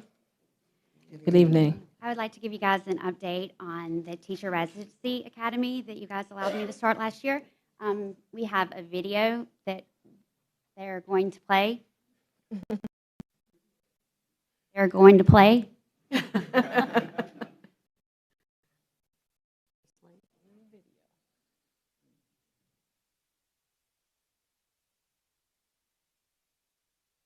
So while we're waiting on them to play the video, hint, there are 7. We have 38 elementary, 19 high school, and 17 middle school. 59 of them are on an emergency certificate, 8 alternative, and 7 of them about in this program. We're learning that teachers just need support. They need help with classroom management, basic pedagogy, lesson planning, and dealing with discipline and restorative practices. So what's the Marzano, the 74 that are currently doing year 1, they will be part of year 2, which we take a deeper dive into standard-based instructions and proficiency scales. And then we will start another year 1, so we'll have a year 2 and a year 1 going on. We'll have 75 new teachers for next year that will participate in the program.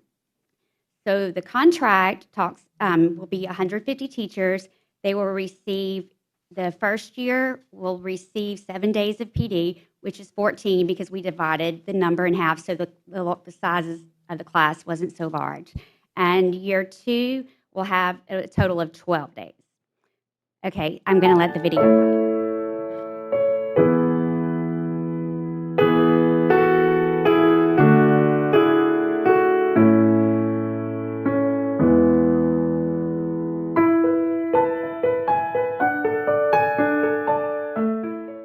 One thing that I love about the teacher residency program is how it really helps us. Like, I'm new to MPS and it's my first year here, and this program has really been helpful for teaching me how to be an effective teacher, a better teacher, and I'm just so blessed for the opportunity that it's bringing me to just learn and grow and reflect on where I am and where I need to be and what I need to work on. So really thank you.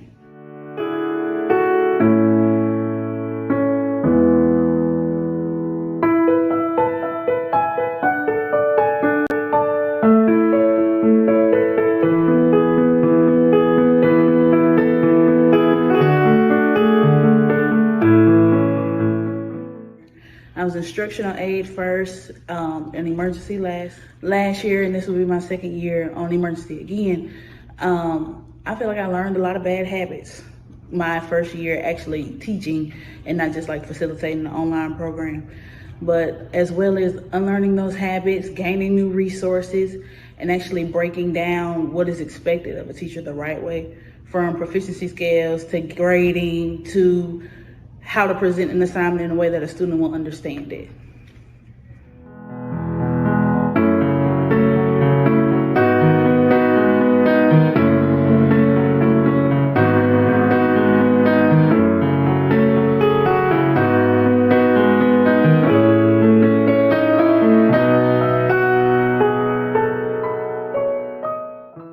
The teacher residency program has taught me a lot.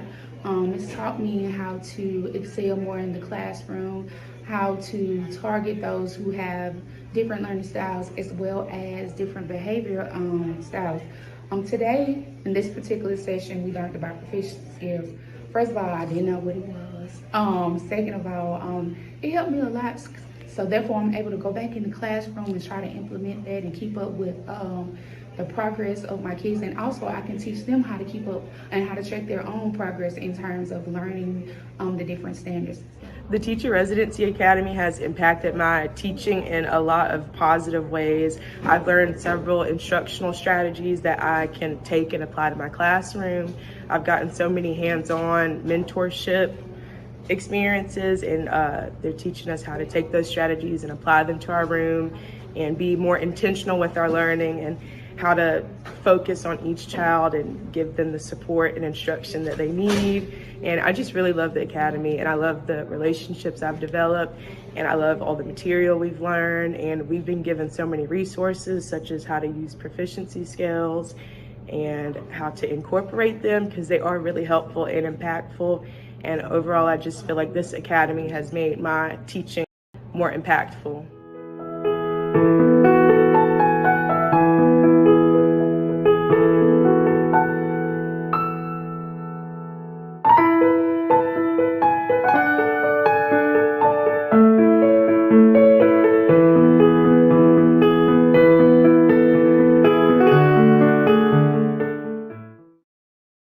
You guys have any questions? I do. Okay, Ms. Clapp. Okay. How are you doing this by yourself? I'm doing it as a team. I have people that on my staff that have helped with the coaching part and with the trainings. But do you have someone identified that's out there in the gap with you? You have help, I know, but do you have, like, someone just like you supporting you? I don't think I'm cloned. But that's a conversation that we will have in the near future. Good, thank you, because this is wonderful. We need to have more teachers in it. And I know we're planning the second year, but we have children waiting for these teachers.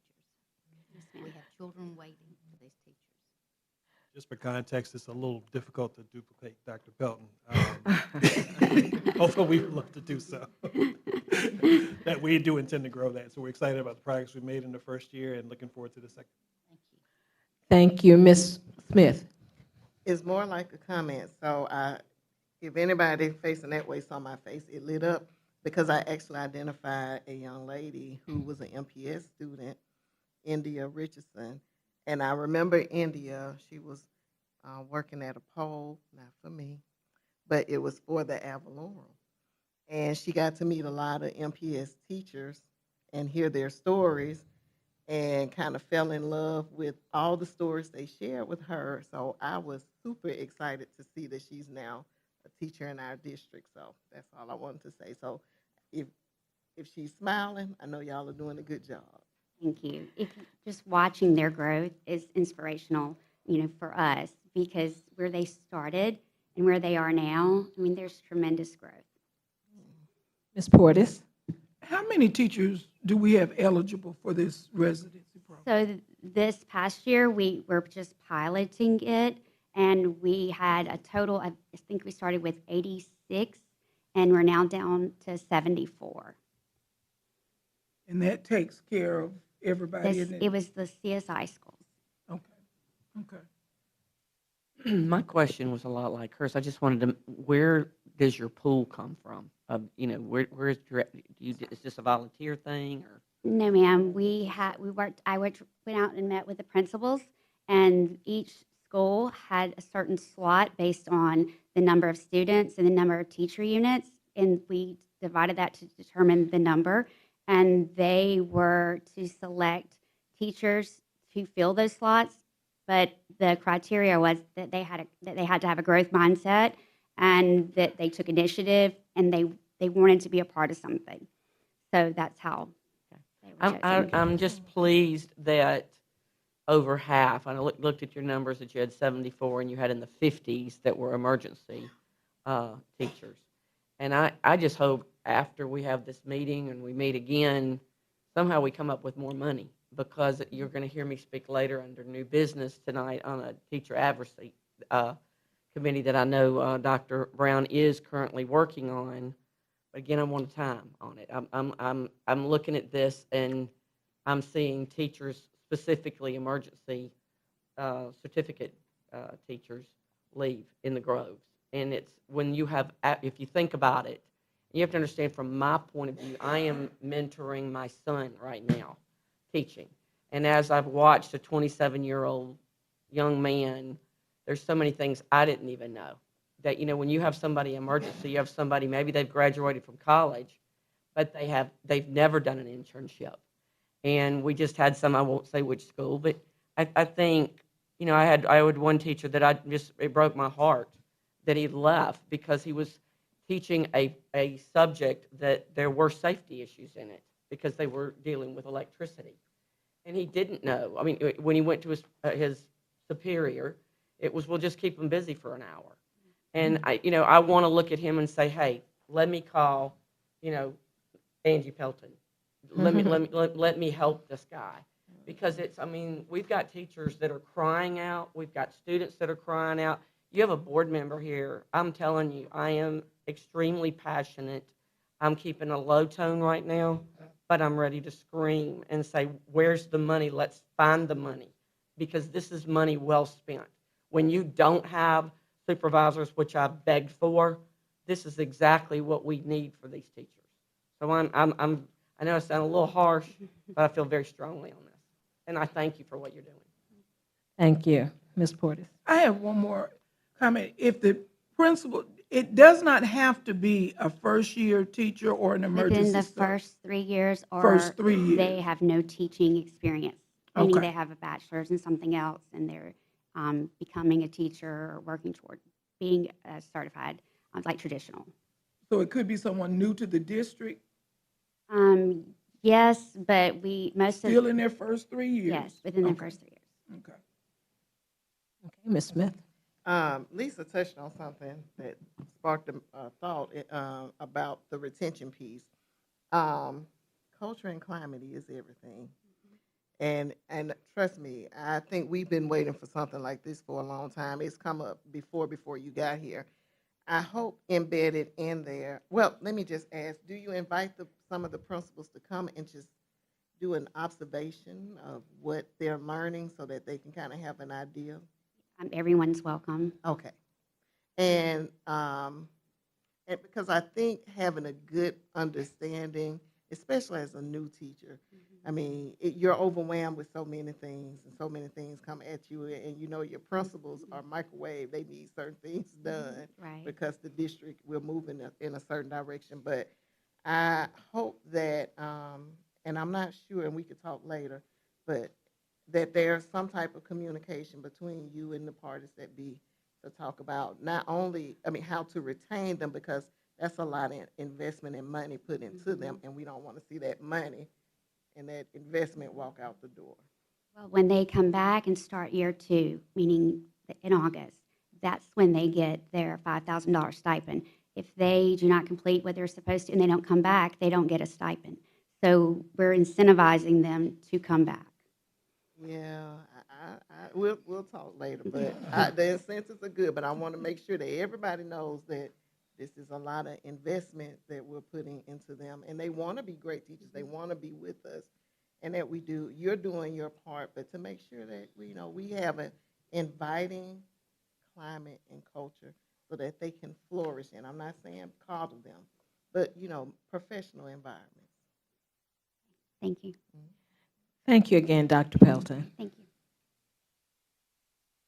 Next item on our agenda is from Ms. Stacy Murray regarding the HR generalist position. And welcome, Ms. Murray. Thank you. So hopefully I can talk about 3 things that'll make you happy. You mentioned saving money, retention, culture, and climate. Well, the addition of this HR generalist position will actually save around between $39,000 and $40,000. It actually replaces an outgoing HR director. The goal of this position is to approach the HR work and the function of human resources in a holistic manner, from everything recruitment to retention, everything in between. It provides opportunities within human resources, a mindset and a culture of growth and development. So right now, human resources, we have entry-level to upper-level management positions, nothing in between, really no pathway. So this provides an opportunity for growth in a pathway within human resources. It streamlines our process as well, as I spoke to a holistic approach. So there's a collaborative effort in this as well. We're working with other departments outside of HR. There's that single point of contact for principals, any hiring manager. The HR generals would then work with other individuals within the district to provide those wraparound services as it relates to all things human resources. That's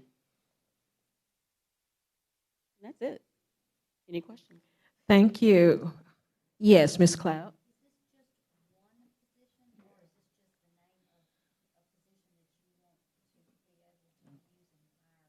This is one position at this particular point in time because we do have an outgoing staff member in the department. So this is one position for now. We are working on, as I stated, restructuring so that we are providing the services that we need to provide in the way that we should. So we're starting with this position because it's an immediate need. We have someone leaving soon.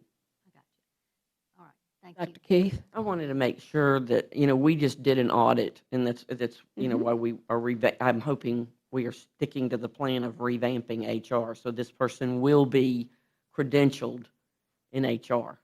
Yes. When we fill it, we're going to make sure that we're going at it the right direction and sticking with HR. In the draft of the job description that I Right. have, that will be the posting that is stated in the job description. Thank you.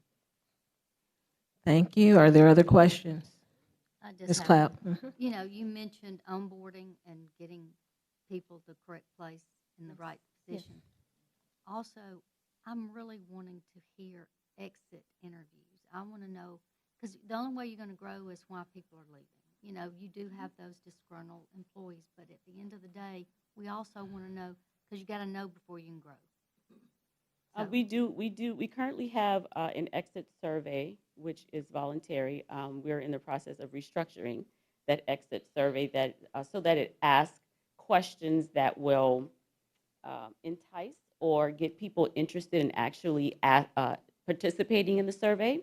So we have enough information to then reach out and contact in order to have those conversations about why people chose to leave. And I've mentioned in several conversations and meetings within the district about actually implementing stay surveys so that we're collecting this information and implementing retention before we get to the point of an exit survey. So if we're retaining people while we have the opportunity to do so and avoid exit surveys, which means people are leaving the district, we've done our job. So we're looking at progressive discussion. I mean, you're going to, thank you. Thank you so much. Okay. Any other questions? Additional questions? I would just like to make a comment Go on right that. ahead. I just kind of want to piggyback off of what Ms. Cloud said. We have asked for the exit things for I don't know how long, and if there was just some way we could see them. I know this week alone I contacted Dr. Brown. I've got a meeting with him next week. I haven't got the date yet, but the only reason I heard of an exit was an assistant principal actually saw a newspaper article where Pam Portis and I had asked for exit, and she said, you know what, I know you didn't see it, but let me tell you why I exited. And I'll be honest with you, it's very concerning to me, enough concerning that I wouldn't have called him immediately. And they shouldn't have to see a newspaper article to tell us why they left. So if they are voluntarily doing that, somehow, if we could just, quarterly see what they say, that's I would like to know why people are leaving. Sure, we have no problem doing that. Actually, in December in the Weekly Connection, those surveys were provided for, I believe it's for November and December, if I'm not mistaken. I have just one more, and I like the survey to stay along the way. One of the suggestions I would make, if it doesn't tie back into their email address, because staff don't normally trust being honest if they think in some way you'll know who they are. So if we could do surveys to kind of get an honest picture of what's going on, that might help. Thank you. Thank you so very much, Ms. Murray. Mr. Watts told me I had 2 minutes, just so you know. The next item on the agenda will be a facilities update. Mr. Chad Anderson. Good evening, Dr. Brown, members of the board.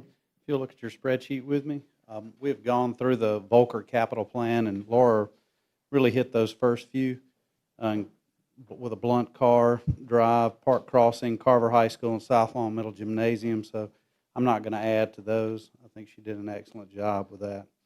The Wares Ferry re-roof, if you've been by the school, you'll see a lot of the materials that are stored in the back. They're getting ready and gearing up for that. We did have a little bit of a delay in the change order process with changing out some of the materials that we utilized at Vaughn Road to make sure that it didn't disrupt the learning environment. So we've got that back on track and should be starting that here shortly. The Brubaker Intermediate HVAC renovation is 65% complete and tracking very well ahead of schedule. We're hoping to finish that early summer and have that school back on track totally. The Brubaker Primary HVAC is also tracking well. It's at 25%. We just began that project not too long ago, so it is moving well. Same contractor has handled all those jobs in the Brubaker complex with Brew Tech, Brew Primary, Brew Intermediate, and also Brew Middle. So they have done an excellent job for us and have stayed ahead of schedule on all of their projects. The Carver High School re-roof repair will start this next week. Their notice to proceed is the 19th. It's not going to be a long process. It's a 90-day contract to get the repairs that are needed on that roof where we have some leaking spots in some of the existing structure. The Brubaker Primary Intermediate roof replacement, those are being put in place, and that's going to be a large re-roof. That will take us through the summer to re-roof that complex. It's a very large roof, but that is coming into play.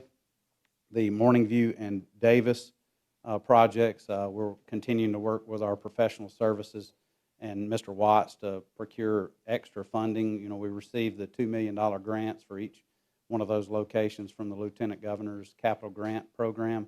That will definitely not cover the cost of those two projects. And Mr. Watts, we're working with him closely to try to expand as much funding as we can to get as much done on those two projects as we can as well. Thank you. Are there questions of Mr. Anderson? Ms. Smith? I had a question. And I just really wanted to know if you heard or received information about this. During the, when it rains a lot, apparently it floods inside of Brew Tech.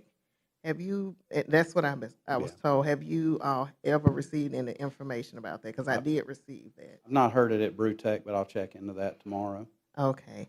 And for and this is for all schools, I know summer is fastly approaching. Will some inside touch-ups, if you will, occur, like some paint on the wall? I know some schools that would love some paint, but Yes, and they ma'am. put in work orders, but Yeah. I didn't know if we had sufficient staff. We don't, not at this point. Or we had the contracts, but I did mention We're that. working on that. Mr. Rudolph and I are working on that, and we Okay. hope to bring a paint services contract to the board next Good. month. Currently, in our maintenance staff, we have one guy that handles painting and floor repair, and he had rotator cuff surgery prior to Christmas and is pretty close to his retirement, but he's worked through that, but he's a hard worker, but he's one person. So we have to outsource to help try to do some of the bigger things, and the paint services contract will go a long way to take care of that. Additional questions? Yes, Dr. Keith. Chad, I know I've asked you, quite a lot, for a year or two on Capitol Heights. And it was their parking lot. I had a city council member come ask me, pretty much drag me out there. And I know it's not on your list here, but I'd like to get it on the list. I do know that we're tearing it down, but it was embarrassing. And I'm glad you told me that your guy had surgery, because honestly, you can tell he had surgery. It looks like a blind man painted some of the stuff out there. Their bathrooms, you've got toilet paper. I've got pictures. I can send them to you, where people just threw up toilet paper, wet toilet paper. It dried, and they painted over it. They've got hanging wires that kids are going from one building to this building. They've got you count 3 tiles, and then there's 2 tiles out, and then the 3 tiles have nothing but mildew. And me being upset is this. We've got $33 million, and we're talking about salary increases. When our kids, we've got nice schools, and then we've got our traditional schools that kids are, it is, I can't imagine any child sitting in some of this. And I know I vowed to the city, I said, hey, let's go. Look, if it takes us both together, and I don't mind mentioning her name, Julie Beard, she's new, she's on fire. But I'm just telling you, just that alone blew my mind. It just, and then this morning out at JAG, I had a teacher said, I just bought new tires, and I can't even park my car without, hitting potholes. I'm just asking financially, and I know it's not your fault. I think we need to be looking at fixing our schools instead of salary increases. It just totally blows my mind at where we're spending this money. I could be on board with pushing renewals all day long. I have a problem being on board when we're looking at salary increases and not fixing our schools. Yes, ma'am. And we are systematically working towards those things. I know when I walked into the district, we had 43 roofs that needed to be replaced. We've replaced 33 in about 5.5 years. We've done 7 full HVAC jobs, full renovations that take close to a year to do each of those. We've paved about 12 parking lots. We built a new school. We built renovated a central office area. And Dr. Brown and I had a wonderful discussion the day after Martin Luther King Day. And he said, Dr. Keith, I've done 28 things since I've been here. You can do 28 things, but if they're not trickled down to your schools, if you've got schools where kids can get tied up in wires, and I hope they're not live wires, but it was scary. It's got to trickle. We can do everything up here. We can build new buildings, and I can sit my foot and put my feet on this rest spot is new today. These kids deserve, from our traditional schools, they deserve. It's got to trickle down to them, and soon. And that's why there's a new school being planned for that site. But we've got it. If you just look at the bathrooms and the paint, there's paint. I mean, somebody could just go out there and wipe off. There's paint that is dried that I could go out there and, without I have a right arm that doesn't work because it's got 8 pins in it. But, we've got to hire somebody to just do some basic stuff. Basic. And that's what we've been doing with Train, with Dawkins Electric, with Jimmy Day Plumbing. We've gotten a lot of those basic needs done. But it's huge capital that has to be done, and we're trying to take care of the bigger things, the roofs, the HVACs, and then trickle that down. The deal that we made with the city in paving parking lots, it's going to save us over $5 million in paving parking lots, and we're going to systematically work our way down to each and every one of those things. We've done close to $1 million worth of work at Capitol Heights, and you really can't tell it because of the roof. The roof that we redid, the bathrooms that we renovated just recently to try to help with that. But who are we bidding these out to? These bathrooms that are renovated? I'm going to send you pictures because I'm like, I've got a guy that lives in one of my little off whatever I have that has no work. We could pay him $100, okay, and he would have it looking great. I'm not trying to find a job. He can't pay his rent, hadn't paid it in 6 months. But you know what? All I'm saying is we've got people out there that will do the work. And I'll defend our guys, too. Sometimes we have to clean up other people's work we get volunteers and different people to come in and do. And so I think that's some of what you're seeing with some of that. Could I say something, please? Okay, thank you. And when we finish these 2 questions, we'll be ready for you to move to the contract offer. Okay, go ahead, Ms. Cloud. Is there any way, I know you're short of staff, but what about asking some of these, like the kids that are impact that's in the painting or aged children that could do a summer job that, I just think that would give them something to do, keep them busy, help everybody, and make them feel good about what they're doing in the summer. Let's look at maybe something like that. discussed it. They used to do it in years past to get some helpers with some things. There's some trades that just aren't taught in our impact and career tech centers. We do utilize students a lot in logistics for summer help with those things, but yeah, we're looking at expanding some more of that. Thank you. Yeah, we, If I just may add that, and I think this is important, is that this district has gone decades without getting the proper care that it needs. I mean, decades. And I've been in education now going on 27 or 28 years. And the number of projects that I've seen done and the number of things that I've seen done over the last 3 or 4 years, I have never seen a large district do this number of projects, or this number of things over the time that they've done. Is there a lot of things that need to be addressed? Absolutely. And Mr. Anderson and I, we are constantly talking about setting aside monies to meet those particular needs. But I would just want everyone to understand that because we have gone so long without addressing a number of issues, which is the reason that we're in the situation we're in now, and the reason why it was so important for us to get that ad valorem tax increase that we just got, that we didn't start receiving until November of this past year, and hopefully we'll get the 11 meals this upcoming year. But with us going with the amount of time that we've gone without this district being addressed the way it needs to be addressed, I just think they've done an excellent job, and I know other people may have varying opinions on that, an excellent job with the limited amount of funding we've had over this course of time. Just to give you for example, my first year here, when I came in August, our first week of school, we had 1,500 HVAC calls, 1,500. Okay.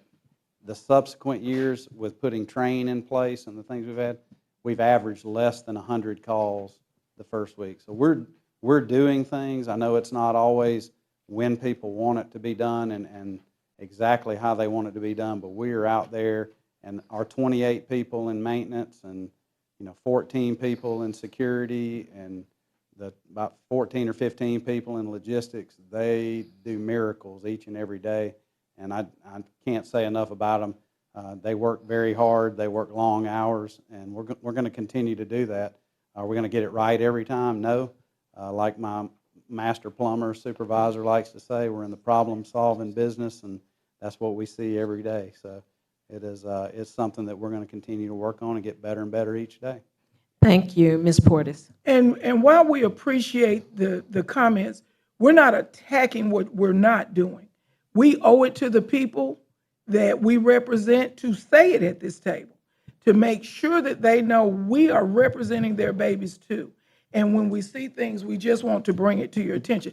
I'm glad you addressed the parking lots. And they're finished with the roof at Vaughn Road, but they built a pre-K playground. You got to come see it. It's Yes, ma'am. amazing. Yes, ma'am. I knew they were working on that. That's your invite. Thank you. Contract issue, sir? Okay, the piece you have before you on the contract is a parcel of property right across the street here. There's actually 6 total pieces of property that we're looking at. We only had 1 return thus far on this. I tried to wait a little bit longer so that we could try to get a few more of those in. Some of them, they're just the entities that own those are not in town, and the addresses we have are not correct. So we're going to continue to work on that.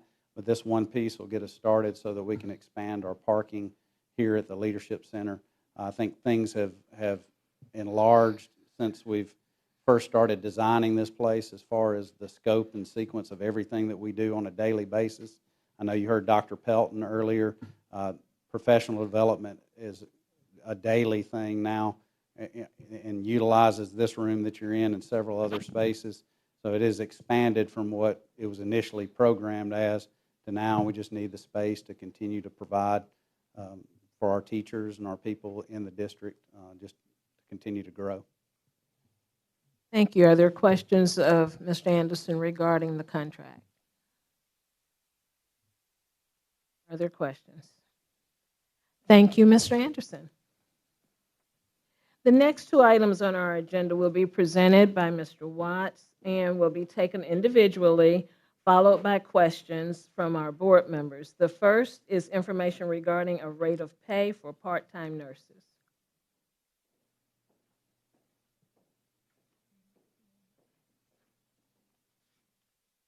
Thank you, Madam President, members of the board. I should have with you a sheet that lists the rate of pay we are currently paying for part-time nurses.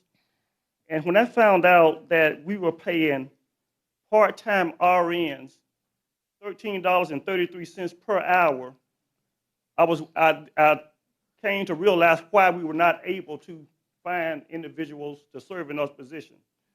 We know that fast food restaurants are paying more than that. So currently for a half day, which is 3 hours and 75 minutes, we pay $13.33 an hour. For a whole day, we pay $100 per day, which if I divide 100 by 7.5 hours per day, the rate would be $13.33 an hour. We're recommending that we pay part-time nurses a rate of $30 per hour for RNs, $23 per hour for LPN. We put a comparison there to show what Pike Road is paying. They are paying $27 per hour for RNs, and come to find out that many of our part-time nurses, instead of coming to Montgomery, right here where the need is greater, some of them drive out to other districts, and that's mainly because of the rate. So we believe that we'll be more competitive now and be able to hire more part-time nurses when the need arises. The other thing that I found out is that we are paying an agency rate, a contracted service agency rate, $63 per hour for part-time nurses. So would it not make a little more sense if we just contract and pay $30 per hour to get more nurses to serve our students? I did work with our student support associate superintendent along with our head nursing supervisors to come up with this particular rate, and they feel that we will be competitive and we will be able to get more part-time nurses and hopefully not have to depend on agency nurses as much. Madam President. Thank you. Are there questions of Mr. Watts? Ms. Smith? Yes, ma'am.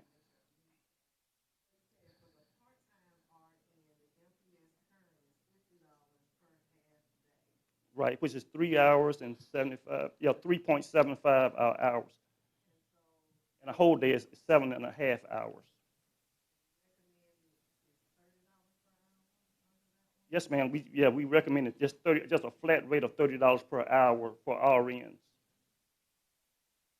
Because sometimes you have nurses that are absent, our full-time nurses, if they are absent for a day, and then you may have a nurse that may work at a hospital and they may work like 4 on and 3 off or whatever, and they may decide to work here at the board for that day that one of our nurses is off, and so there'll be $30 per hour is what we're recommending.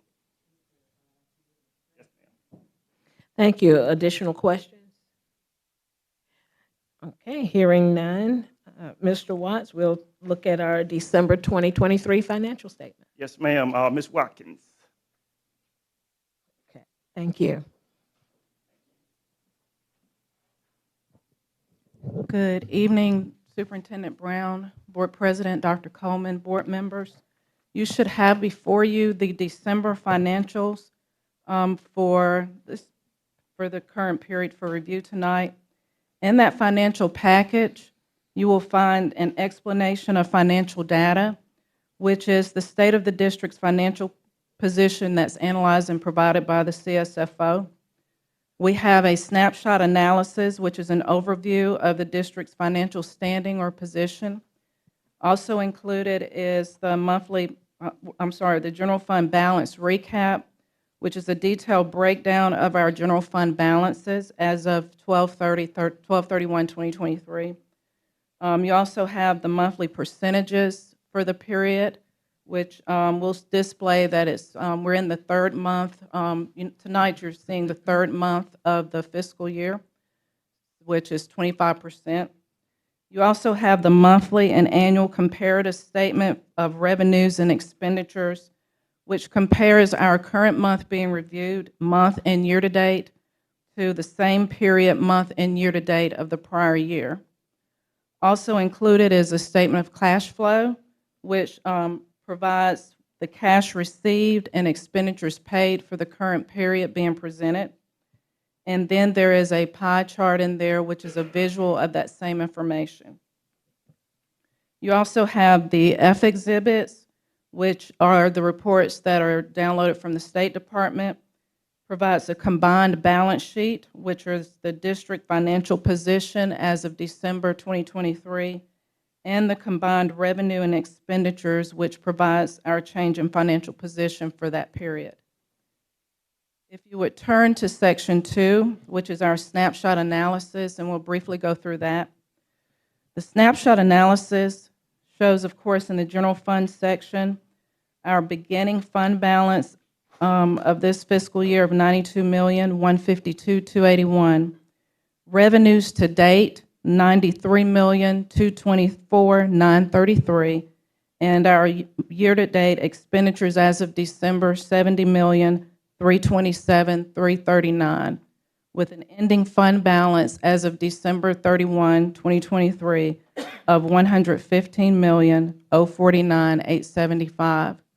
I will say that the influx in local funds contributes to the higher revenues that we have this fiscal period compared to the prior year. You also look over and you'll see the local revenue comparison to last year, and you'll see that the local revenue comparison for last year was $10,052,000 compared to December current period of $39,300,618. Of course, again, this is indicative of the additional ad valorem taxes that we started receiving this year. Also, at the bottom is a comparison of our total payroll expenditures. December of 2022, $17.2 million compared to December of 23, $18.5 million. This is probably reflective of the 2% mandated state increase that we received this year as well. And then you will notice that the general fund balance analysis compared to last year. In the next section, as we stated, the ending fund balance is $115,049,000. There is a general fund balance recap that we started including a couple of months ago. And as we stated, a lot of those funds are actually restricted to certain fund sources. So you'll see that our actual local general funds that are actually available to us is $105 million. Any questions? Thank you, Ms. Watkins. Are there questions? Are there questions? Hearing no questions, we thank you again. You're welcome. And Mr. Watts has an additional comment as well. Mr. Watts? Thank you, Madam President. Just kind of want to talk just a second about a hot button issue. Electronic time clocks. I want to first say, as it relates to the concerns, many of the concerns that have been stated, we hear you. And I want to say to many of the employees who have stated certain concerns, is that we hear you as well.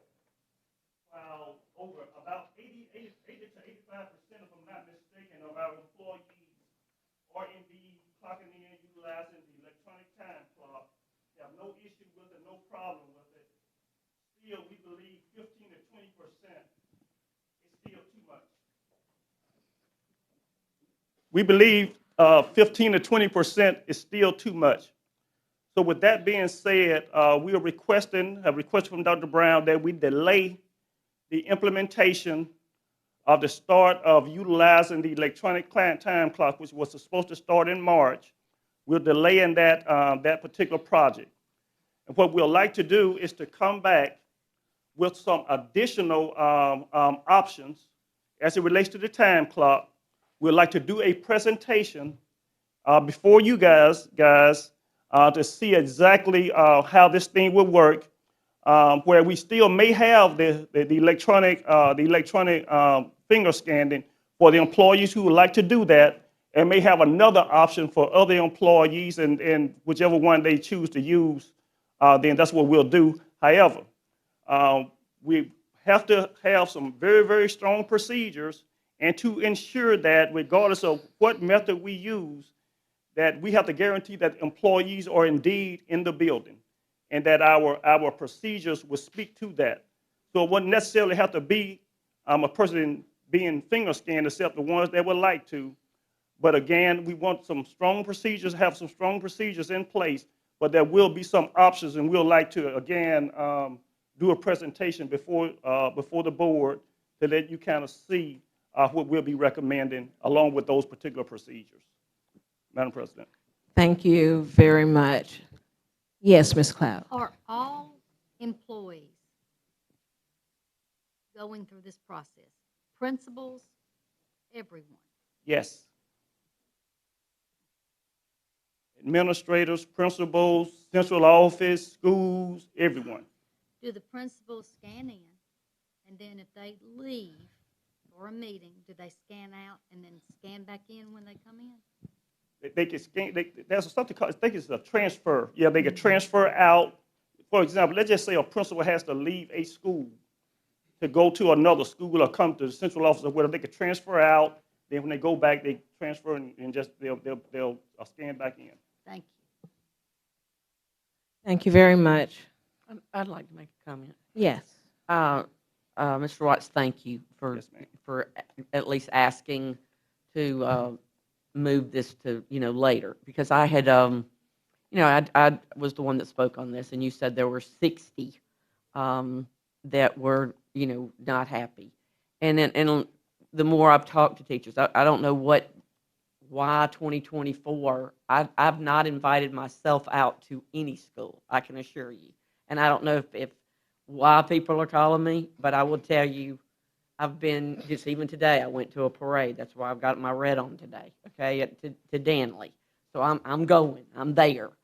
But what they're telling me, and that's why I'm pushing the teacher advocacy group, is that they're so afraid of retaliation that they're not, I appreciate you saying 20%, that's fine. I think the more we're educated, at least for me, educated as to why, I get it. I do understand why.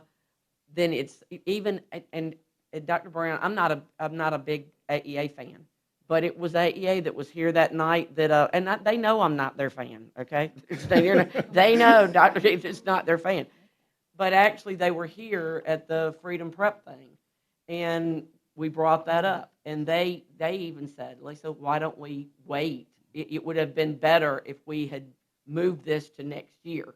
And I just appreciate you at least making some suggestion and hearing and saying to these teachers, I hear you, because that's some of their issue. These teachers do not feel heard. Yes, ma'am. I do think that you will see, though, Dr. Keith, that the majority of teachers and the majority of employees, even when we provide that extra option, are still probably going to do the finger scan because most of them feel comfortable with it and are okay with it. Now, there have been a couple of folk out there recruiting folk to call and to complain, but that's neither here nor there. That's fine with me. I think since you got two out there now, that from one of the fixes that y'all did was get another one out there. The problem was, I guess, Fridays when they were scanning out, they were standing in long lines, and now that you've got them, I think we fixed it with something new. You're going to find the little things, and I appreciate y'all. Yes, and not only that, we're putting up more clocks so it'll be convenient for employees so that they would not have to stand in long lines. But I also want to say that we have met with our AA several times because we wanted to get their pulse also about what employees were saying. So we did not discriminate who we talked to. We wanted to talk. We talked with employees. We talked to AEA. We talked to administrators. We talked to everybody that would talk to us about what their concerns were. And from that is why we decided to come to you and ask the superintendent would it be okay if we recommend a delay of this particular process until we have an opportunity to present that to you all. Now, we would just like to say we certainly would like to implement this certainly before next year. We currently have 4 employees in payroll, 4 employees in payroll that has to process over 3,000 employees a month payroll, 4 employees. So for us not to have an electronic timekeeping system, we probably should have had one decades ago. But we are what we are. We're here where we are now. So I think we need to deal with that. But I do think that we could bring in a system. I think that is amenable to all employees, and all employees will be fine with it. And of course, again, we'll make sure that we have a good timekeeping system, and that is something that is okay with all employees. We did hear them, and we certainly want to respect that. Thank you, Mr. Watts. The next item on the agenda is a mid-year data review for reading and math. Ms. Jamie Wilson.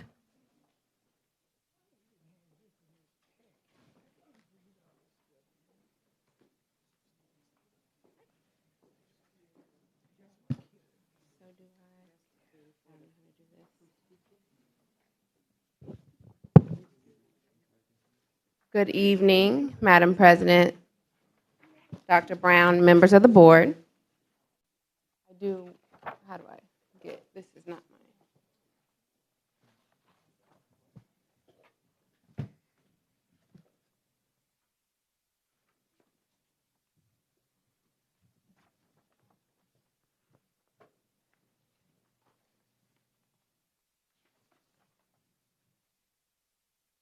I'm going to talk while he's getting this situated. Tonight we are going to present to you our district mid-year reading and math data. This is going to cover our universal screeners, math and reading, K-12. So we're going to take an opportunity to talk to you about our K-5 fall to winter benchmark using our universal screener iReady in math and reading. Then we're going to follow up with the 6-8 fall to winter benchmark using universal screeners iReady with math and reading. We also have HMH, which is the ELA curriculum 6-12. Then we're going to head into our high schools and talk about their fall to winter benchmark with using HMH, which is the ELA curriculum, and also our progress learning, which is standard based. And we'll talk to you about that with the math. Then finally, but definitely not least, we're going to talk about our ELL students. You heard earlier through ClassWorks about our special ed population using their platform ClassWorks. And we'll follow up talking about Imagine Learning and Access for our ELL students. Just a quick year at a glance. In preparation for the school year, we usually start with our fall universal screener, which places students on a pathway, lets us know after summer where they're coming in at. We use the data to plan and move forward. And now we want to talk about our progress mid-year, which will help us for the next couple of months as we navigate the rest of the school year. This is just a quick overview of all of our curriculums and resources that we use, trying to just align them with the grade level and what we use them for. So our assessment system, you can see K-12, what we use as universal screeners in our assessments in both reading and math. So K-8, we have iReady. We use progress learning. We also use growth measure through HMH. As you can see, you can continue to read, but our tier curriculums include Open Court and MyMath. For K2, you can see the change 3-5. As we move forward, 6-8 uses Intellit. High school also uses Intellit, which again, HMH. So when you hear HMH, that is our 6-12 ELA curriculum. We use Alex Math for our 6-12 math curriculum. This year we did adopt our Tier 3 intervention, K2, which is Spire, K3, which is Spire. We use iReady. 4-5, and then you can continue to see what our tiered supports are. Lots of our programs are adaptable. So Alex Math is an adaptable program. It provides individual support and pathways for students, as well as diagnostic reviews that teachers can use to individualize instruction, which is how it covers Tier 1, 2, and 3.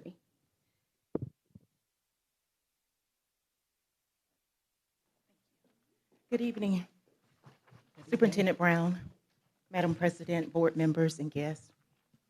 Just want to kind of walk you through our math K-5 data. My name is Sonia Floyd. I'm the math specialist for K-5. When we look at math K-5 data with iReady, here we're actually looking at the comparison of the beginning of the year diagnostic assessment as well as the mid-year diagnostic assessment. As we move from mid or above grade level, we noticed that from the beginning of the year to the middle of the year, students scored at 3% proficient, where 9% was proficient at the mid-year. When we look at early on grade level, 4% to 11%, and for one grade level below, 50% to 53%, whereas for two or more grade levels below, students move from 29% to 18%, as well as three or more grade levels below, they move from 14% to 9%. And when we look at three or more grade levels below, we're looking at that intensive support for our students. Those are our students that are needing intensive support in the math classroom, intervention, tier 3 instruction. However, if you look at the mid-year compared to the beginning of the year, as you look at the dark blue, notice that those numbers started to decrease if we move from right to left. And notice that for one grade level below, we're at 50% for mid-year, and for the beginning of the year and 53%, and we're moving in the right direction because our numbers are increasing from left to right instead of from right to left. And we want our mid, above, early on, and one grade level below to be higher than the two or more or three or more grade level. When we look at our iReady math domain placement, as before, you can see this based on students. When we look at our mid or above grade level students and early on, we have about 2,400 students that are actually, 2,400 students that are actually above or on grade level. However, three or more grade level below, we have about 25% of our students, which rounds out to be about 1,100 students. When we look at our domain, we know that measurement data and geometry, those are our focus domains when we look at the standards and looking at the domains. And we're really encouraging teachers during this time of the year to really go back and spiral those standards, spiral the instruction so that those standards are repeated, so when they actually take the ACAP summative, that they actually do better than they did for the middle of the year. Also looking at algebra and algebraic thinking, that is where our strengths are, along with numbering operations. When we look at the projected proficiency, our typical growth will be the average student growth for the year, and this is a comparison of students at the grade level nationally. And when we look at stretch growth, these are our students that are working beyond what the iReady is asking them to do, the 30 minutes or more, and they're meeting 70% of what we're proficient. If we were to stop now and test typical growth, we're going to have 17% of our students meeting proficient, and that will be levels 3 and 4 on the ACAP summative. However, if we ask our students to continue to work in hard fours, the teachers are using the teacher toolkit, instructional program with iReady, we will have a total of 22% of our students in K-5 to meet proficient. When we look at our math growth, we see that in green, highlighted in green, grade 3, you have 63% of our students at typical growth have grown. Grade 3 is highlighted because of all K-5, we noticed that consistently, grade 3 has grown tremendously from the beginning of the year to the middle of the year. All of our percentages, the goal is 50% or more. And if you look at the highlighted yellow and circle, the one is in the circle where it says percent students of improved placement, notice that grade 3 is at 51%. Again, we want our percentage to be 50 or more in order to show that growth so that we can meet levels 3 and 4 for the ACAP summative assessment. Some math insights, some glows and grows that are taking place or in our K-5 math that's been observed based on our data, observations, conversations with teachers.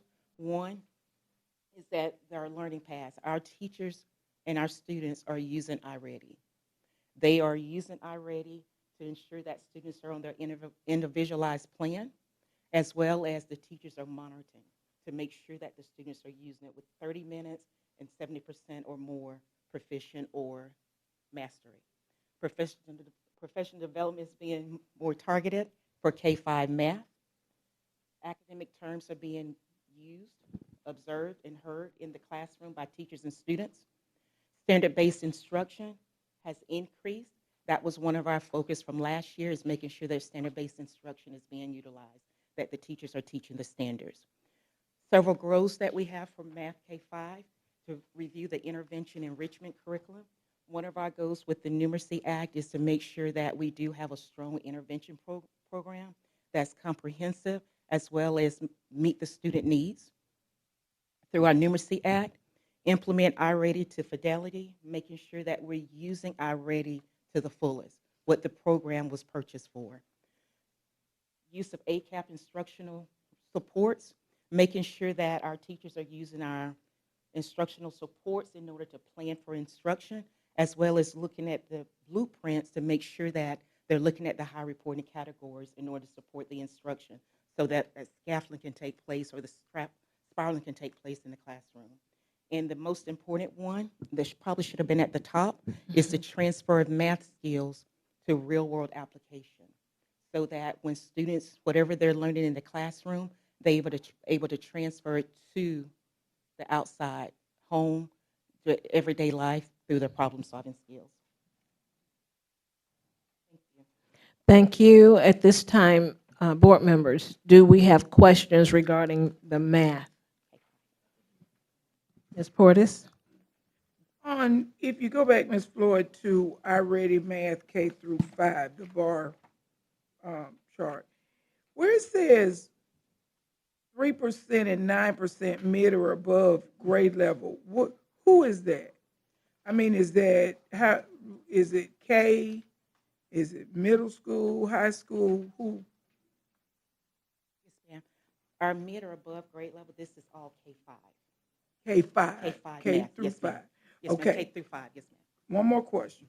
When you go to a chart you showed, where third grade was highlighted on the math growth. Okay. Yes, ma'am. Okay. 63%, what does that 63% represent? 63% states that we have 63% of our students that have actually grown. They grew from the beginning of the year to the middle of the year assessment. Okay, so you have the middle of the beginning of the year, and they've grown 63% since that time. Yes, ma'am. With 23% of our students meeting proficient. For the typical growth. That's just for the typical growth.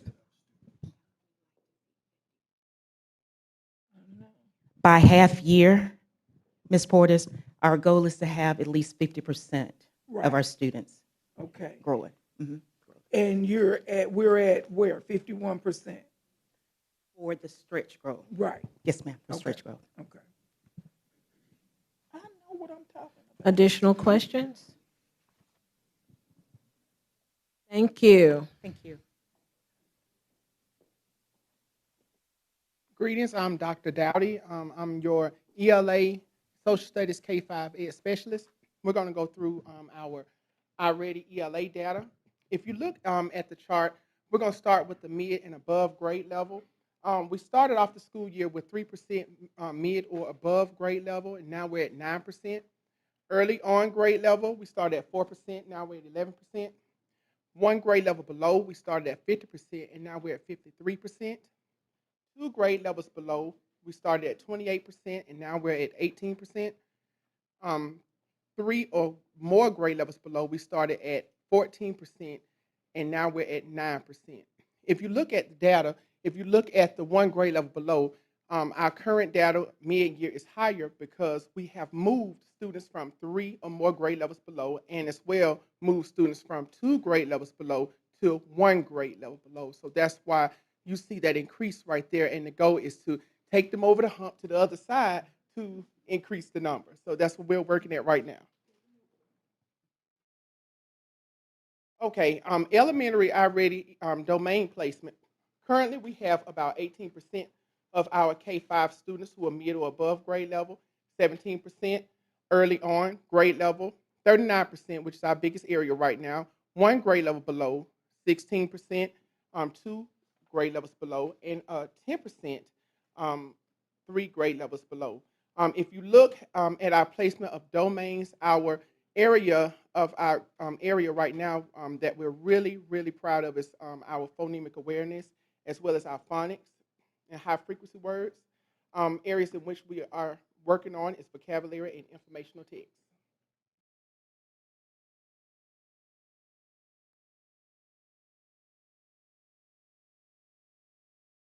Okay, if we stopped instruction today and took the ACAP, right now we would have 39% of our students proficient in levels 3 and 4. But if we continue on and continue to encourage our teachers using the ACAP's instructional supports and all the supports that we have in place and interventions to get to our stretch growth, we should see at least 45% proficient with levels 3 and 4. As you look at our growth progress, as you know, at this time of year, mid-year, we like to see at least 50%. We would like to, if you notice that every grade level is over 50% with growth progress, but we'd like to highlight kindergarten with 68%, as well as third grade with 68%. So we're doing very well right now, making great strides with our growth progress. Our GLOWs.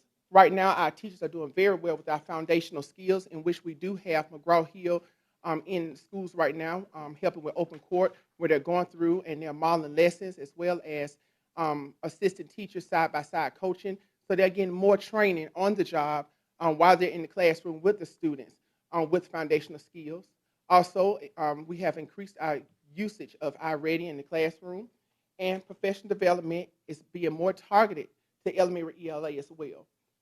Our GROWs, right now we are targeting vocabulary and comprehension standards and informational text through our ELA program, our intervention programs, as well as through our social studies program.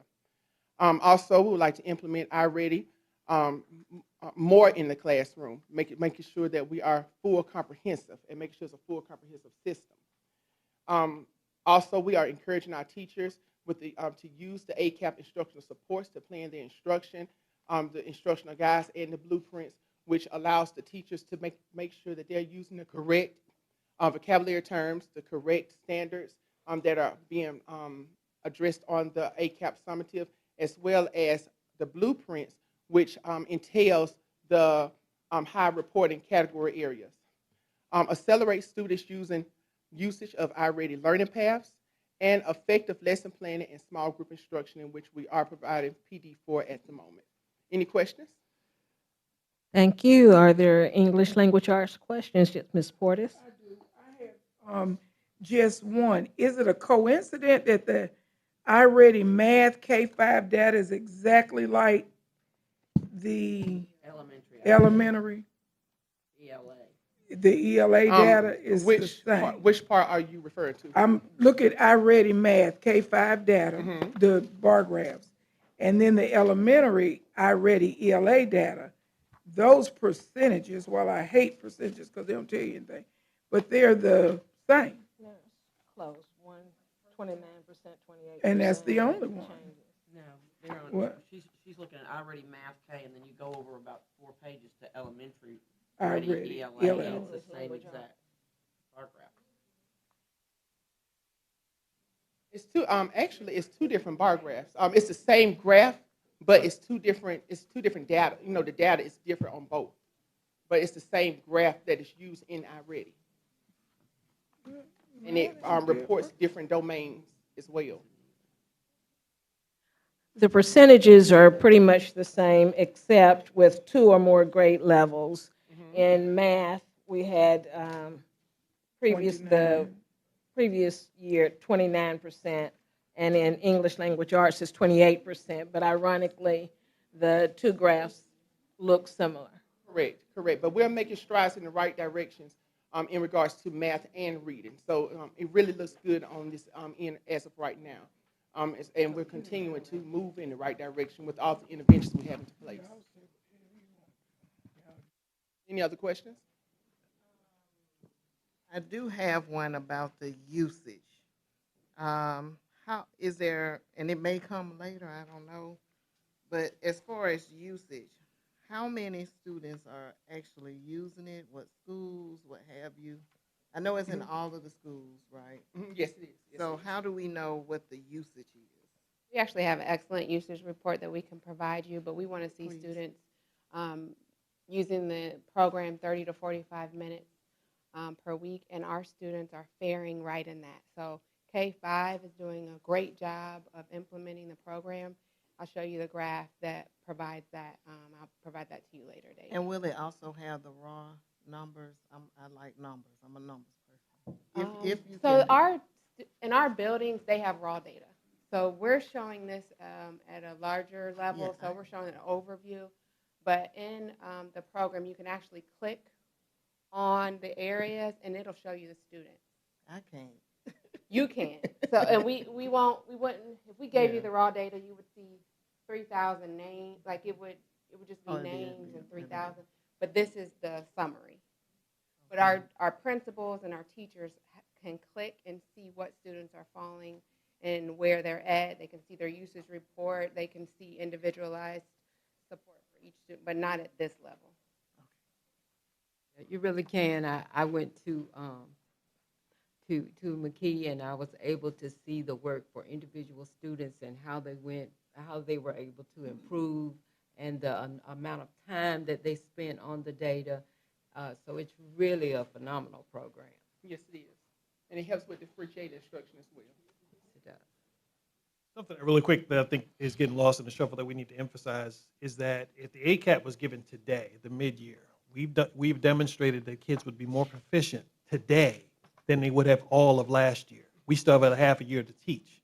So that tells you that we're making improvements in those areas. And I think that's the piece of the conversation that's most important to me, in that they're showing that type of growth and that type of change due to the work teachers are doing in classrooms. We're really, really proud of what they're doing.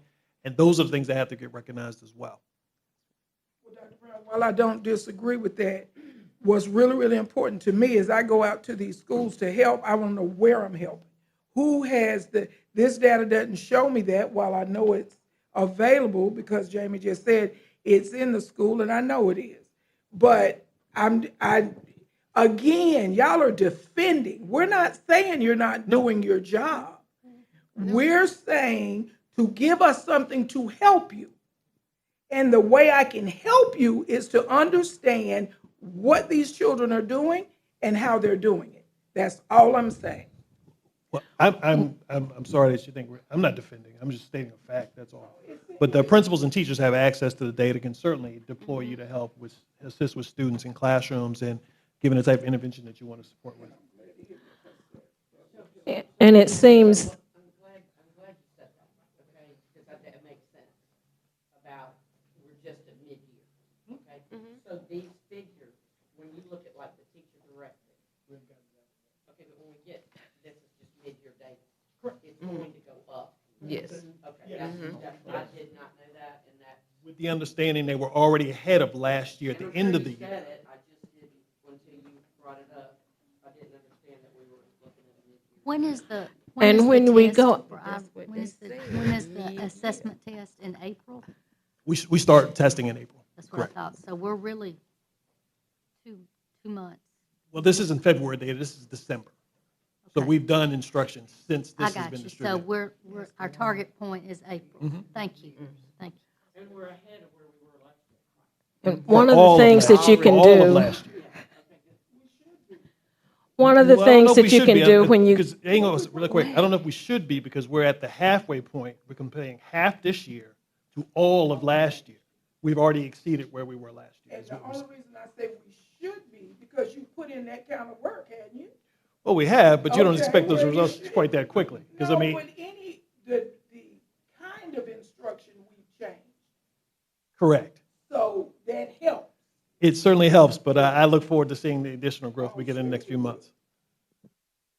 And for those of you who do want to help, when you go to the schools, the teachers and the administrators I think they've already said have the data. Most of them have data rooms and data walls. And not only will they give you the numbers to show you where the help is needed, they also can provide ways that we can help when we go in to offer our support. Thank you. This is a reminder to everybody, please speak directly into the microphone. We're being signaled constantly, and I'm trying not to interrupt you while you speak. Yes, ma'am.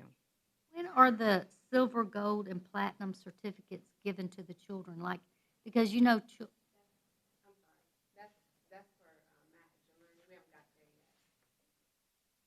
okay, well, keep that in mind because I would like to know. Thank you. Dr. Johnson.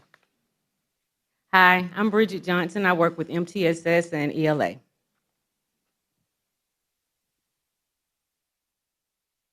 So as stated earlier, we use our Ready K-8 as a universal screener. When students get to middle school, it's a little bit different because teachers in secondary are not necessarily equipped to teach foundational skills. So what iReady does is it identifies those foundational skills that students are deficit with, and they project a learning path for those students. And if those students work through that path, which I think like 30 minutes a week, then you'll see where they'll start to grow. So once they start to grow with the phonemics, fluency, phonics, and all of that, that's going to start to build their vocabulary, and then that'll start to build their comprehension, and that's how we move them towards grade level. Going backwards. Yeah, it's going backwards. All right.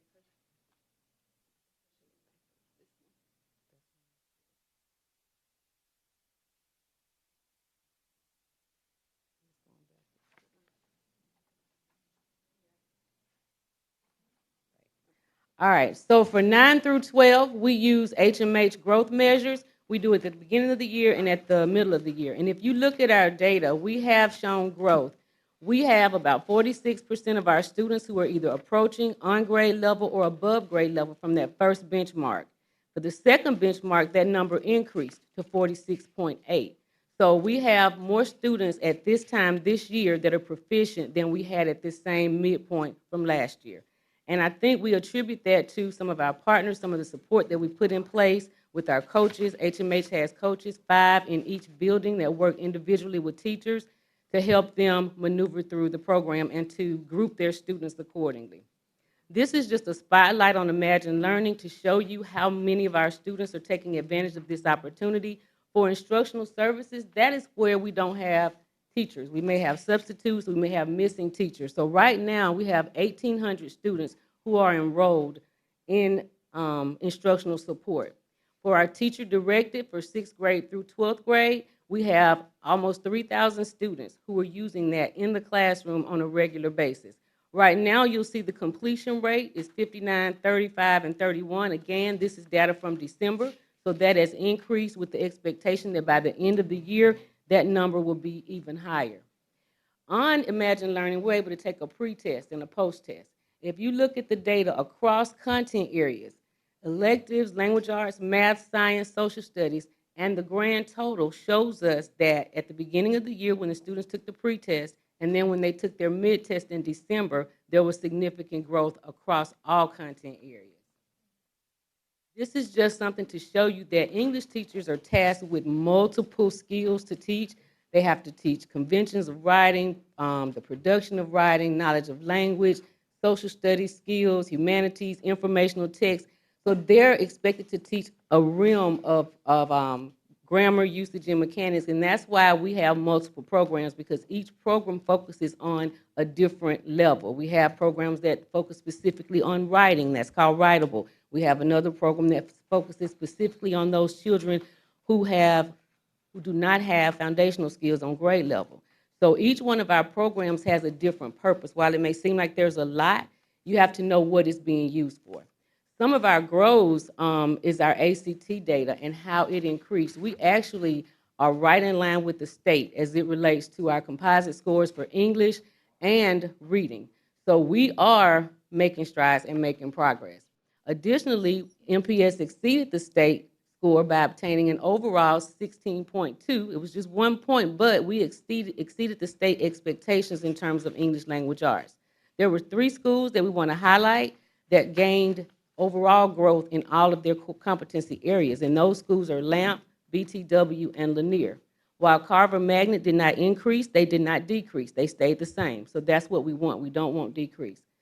In our grows, even though we're at the 16, 17% mark with ACT, we're still about 2 to 5% points away from meeting those expectations. So we're constantly working, we're constantly drilling our students and our teachers, keeping them trained to make sure that we continue to go forward. One of our other grows is that we have 3 schools that slightly decreased in terms of their ACT scores, and that was JAG, Brubaker Technology, and Park Crossing. Thank you. Thank you. Can you entertain a couple of questions? Just one comment, Dr. Johnson, and you fixed it, Ms. Floyd. That was the piece. Because math, Mr. Rice, creates pathways also, right? So the data would go to the pathway that the child is on. Is that right? Yeah. Because see, I kept wondering, okay, where do the numbers come from? They're just numbers. But okay, I'm with you. Okay. Other questions, Dr. Johnson? Thank you very much. Thank you. Thank you, Madam President and board members. Thank you, Madam President, board members, and superintendent, and everybody that's staying, because you got families and staying up this late. I'm looking like this. I go to sleep early. I don't know. Around this time, I start looking dizzy. But I do want to thank you for your passion and how much you care about these kids, and you're asking questions, because that's what that's what you do. We're gonna change. And Ms. Porter, I know what you're trying to ask, but any type of assessment that we have, if it don't go back to kids and support, then it's just data. It don't mean anything. That lets you know what I need to do to support, or what type of PDs we need to have during the summer. But as you look at, and my name is Curtis Rice. I'm the math specialist for 612. But when you look at the data from February to fall to winter, we had a increase of 6 to 7%. And then, but the part that I'm excited about, when you see red and you see decrease, that's a great thing. We want to see decrease in the red part of, the data. And then when you look down, and I know I'm on a time, but you always want your numbers and operation to be higher, because as you go down, it's more applied. So like when you get to geometry and measurements and data, that's applied. So you have to know how to use the numbers. And so that's why you want that to be as high as it can be, because it affects the other ones. All right, the next one, our district interim assessments. You see the ACT. At first, in October, we had a 44, then we increased it to a 49 proficiency, and then we had an increase of 5. And again, numbers and quantity, you want that to be your highest one, because the other pieces, the function, geometry, it's applied. You have to know how to use those numbers. You have to imply how to use a fraction in a word problem or in solving equations. So it's applied, so you have to make sure you know those. And the next thing we want to do is, somehow we got to change the mindset of testing. We make kids feel like testing is bad, but testing really should be about finding out how we can support you as a student, because our ultimate goal is for them to be ready for the next level, either college or career. We got this beautiful room in here, portrait of a graduate. I want to see every graduate prepared either for college or a career. And I know Dr. Brown is pushing that, but I believe that, because I don't want any of these kids struggling, because struggling is not, you don't want to be in that world. But as you see, the integrated essential skills, 40 to 43% of skills that you get before you get to high school. It's pretty much middle school skills. So those kids, that's 40% of the ACT. So when they do iReady is the long game. It's filling the gaps of things that students are missing, but you still got to do your curriculum. You still need to teach. But that's that part. So let me keep moving, because I feel somebody keep that time going. All right. The next thing, I made an assessment where when you look at geometry, I did geometry ACT and the essential skills. And so I put that together with the geometry, because as you go into high school, you forget those basic skills. So if you keep seeing them, you have a tend to retain. And so you see the growth. It was a slight growth for geometry. The algebra, the 10th graders, they took the pre-ACT. So they might have had a little kick in a little bit like, oh, I got to get focused because they took the pre-ACT. But the juniors had the whole test. It was more in-depth. So that's why the data looked like that for the 11th graders. It was desegregated. But now the work keys, and I know somebody, Miss Cloud was talking about work keys. Now when you look at the level three would be bronze. We see that it's a decrease, and that's good because what? We had an increase in level 4, which that right there would be gold, which you want to see more increase. And so that's how the data look like. And as you get up to platinum, it started to get a little more challenging. But I wanted to make sure we talk about this, graphic literacy, applied math, and workplace document. Now, for applied math, that's where most of our students end up getting like a 3 the first time. And then we got to try to help them so they can end up getting a silver so that, they can credential or they can get a certificate. But our biggest issue is with some of our ELA students, workplace document is one where teachers have to be focused on with those kids because that's where they may struggle. So you have to know your population so you can get them the proper support. I'll be looking at it. All right, now back to knowing the essential skills, integrated skills. As you can see, if they get that foundation in middle school and we support it, and then in high school, you keep making sure your warm-ups, you including some of that, then you'll see that our kids will be able to do well on the work keys and be ready for college and a career. The goals is I'm hearing more discourse, good math discourse in the classroom. When COVID happened, kids sitting in front of a computer, it was just sad. I couldn't take it. But you're hearing more students in the classroom talking math, And then the next thing that I'm excited about, it was too heavy on the technology. We need non-tech. We need kids writing in a math class.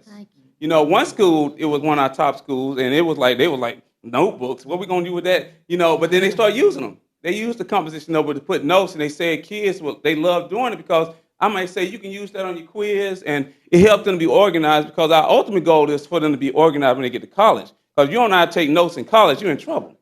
Okay, because they be talking fast. You better write down. Now, the next thing is we're seeing more teachers are taking ownership of their kids, and that's a mindset. Now, I still have to work with some teachers. I was the kind of person, I'm telling you, if you didn't do what you're supposed to do with kids, I really didn't have too much to say to you because I don't have time to think about why you don't think about kids the right way. But I have to try to build people up, and sometimes that can be a challenge, but you got to just stay, I stay prayed up so I can try to lead, and maybe I can change somebody's mind and go from there. So the next thing is the wait time. Oh, okay. The wait time is important because sometimes they don't give kids time enough to think. They go too fast, and we do that, or if somebody come in the room, you really start rushing like I'm feeling now. And then we got to use data to drive the groups. You just don't want to put kids in groups. In secondary, people just be putting kids in groups looking like they're doing something. But the kid's not even talking. What's the point? So, and then we need to make sure, this is a big one. You got to, you can't just see kids, they don't know how to add integers and they don't know how to solve equations. Well, you do solve an equation and integers together and you make it connect. Whatever that's not on grade level, you got to show them, well, you need this to do this. So thank you, and I just appreciate this opportunity. Thank you.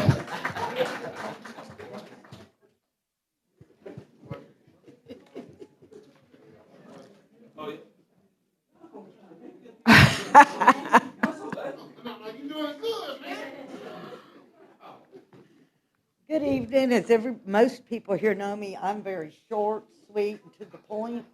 So I'm going to talk to you about our EL population. I am Speak into the mic, please. I am Thank you. Lisette Usry. I'm the Ed Specialist for Title III, which is ESL. I want to give you a breakdown of the students we currently have this year. So right now at the elementary level, 57% of our EL population is in grades K through 5, and that's a total of 1,722 students.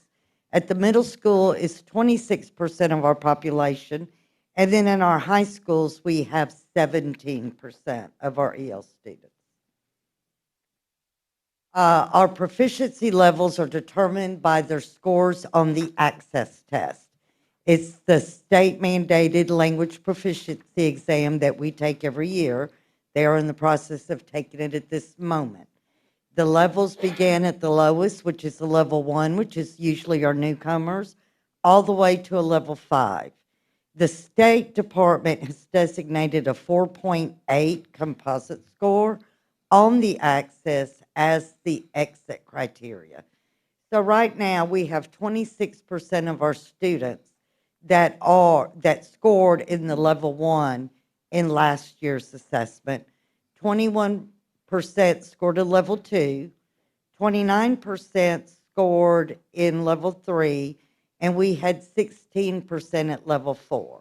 Right now, as a district, we also are monitoring 91 students because once they exit, we are then required by the state to continue to monitor them for 4 years once they've exited the program. So we're not only serving our EL 1s and 2s, we also have to provide guidance and services and monitoring for those that have exited. Our Imagine Learning is a little different than theirs. We use Language and Literacy Imagine Learning. It's a platform that builds on language acquisition skills and also literacy skills for our ELs. It is required to be used 90 minutes a week for those students that have licenses. Not every child is on Imagine Learning. We tend to place our level 1s and 2s in the Imagine Learning. We were using it at the secondary level for a while, but they weren't very happy. They felt like it was a little too low for them. Although a lot of them could not read, they did not like being on the platform.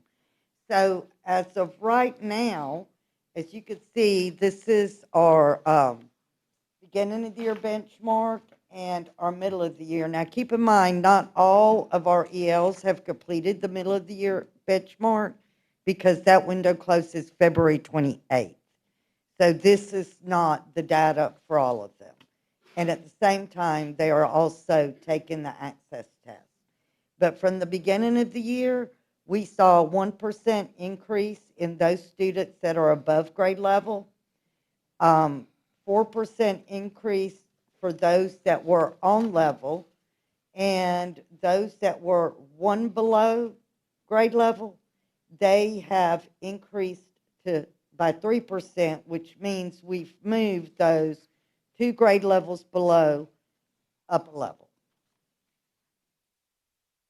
Now, this is our Imagine Learning data. It is kind of small and hard to read, but it's from the benchmark showing the growth in literacy and oral vocabulary. The top chart is our literacy chart, and as you can look, you can see that in our elementary grades, where we're using it consistently, there is consistent growth. Once we start moving into the middle and high schools is when we do not see as much growth. So one of the things that we're looking at there is trying to put a more structured program in our high schools by offering ESL courses for credit for those newcomers. So when they come in, they will have designated scheduled time, the whole block, to spend with the ESL teacher and work on a curriculum that's meant to build language and literacy. That's it, short and sweet. Thank you very much. Are there questions? We did not ask that is it Dr. Rice? Okay. So either of these reports, are there questions? Give me time to process this. I know. Pardon? No questions? We thank you all so very much.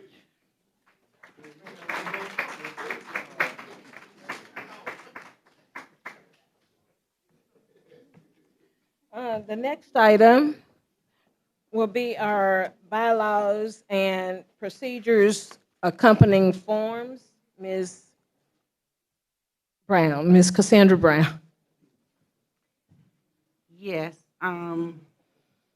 last month, the committee, the bylaws committee proposed a slight change, and that I'll just read the change exactly word for word. Regular work sessions of the Montgomery County Board of Education shall be the second Tuesday of the month at 6:00 p.m. and the regular board meeting of the Montgomery County Board of Education shall be the second Tuesday of each month at 5 p.m. in the Leadership Center Training Room 1 of the Montgomery County Public School System. 623 South Union Street, Montgomery, Alabama 36104. And the change that the committee is putting before the board tonight is to change our work meeting, the work session, to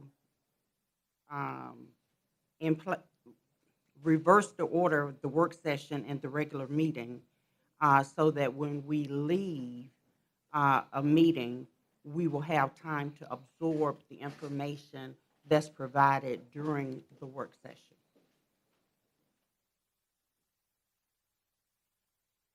The other items that that we are proposing is to accept the change form, the bylaws change form, the committee report, the new business template, and the general report for the board, for the board's use.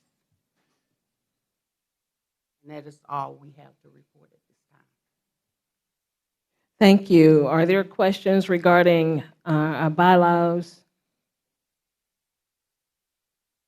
Hearing no questions, we will move to the next item.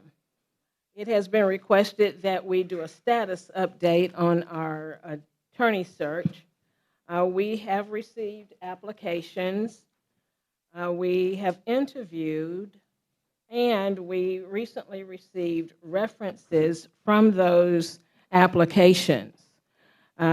Members of this board will have an opportunity to search, have conferences with the people on that reference list. And then, at that point, we will make some decisions on how to move forward. We have obviously received some conflicting information on how to proceed. So at this time, since it was requested by Ms. Watkins-Smith, I'd like for you to speak to your request.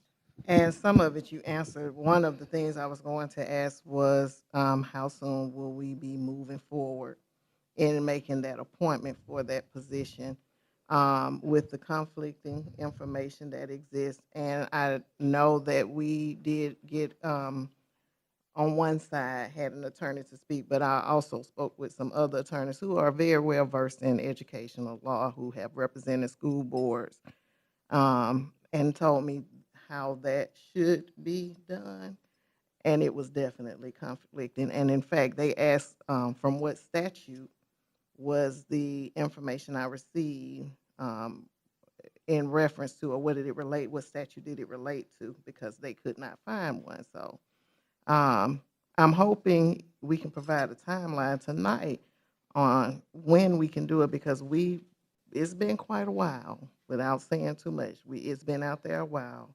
We've interviewed. Have we done the reference check?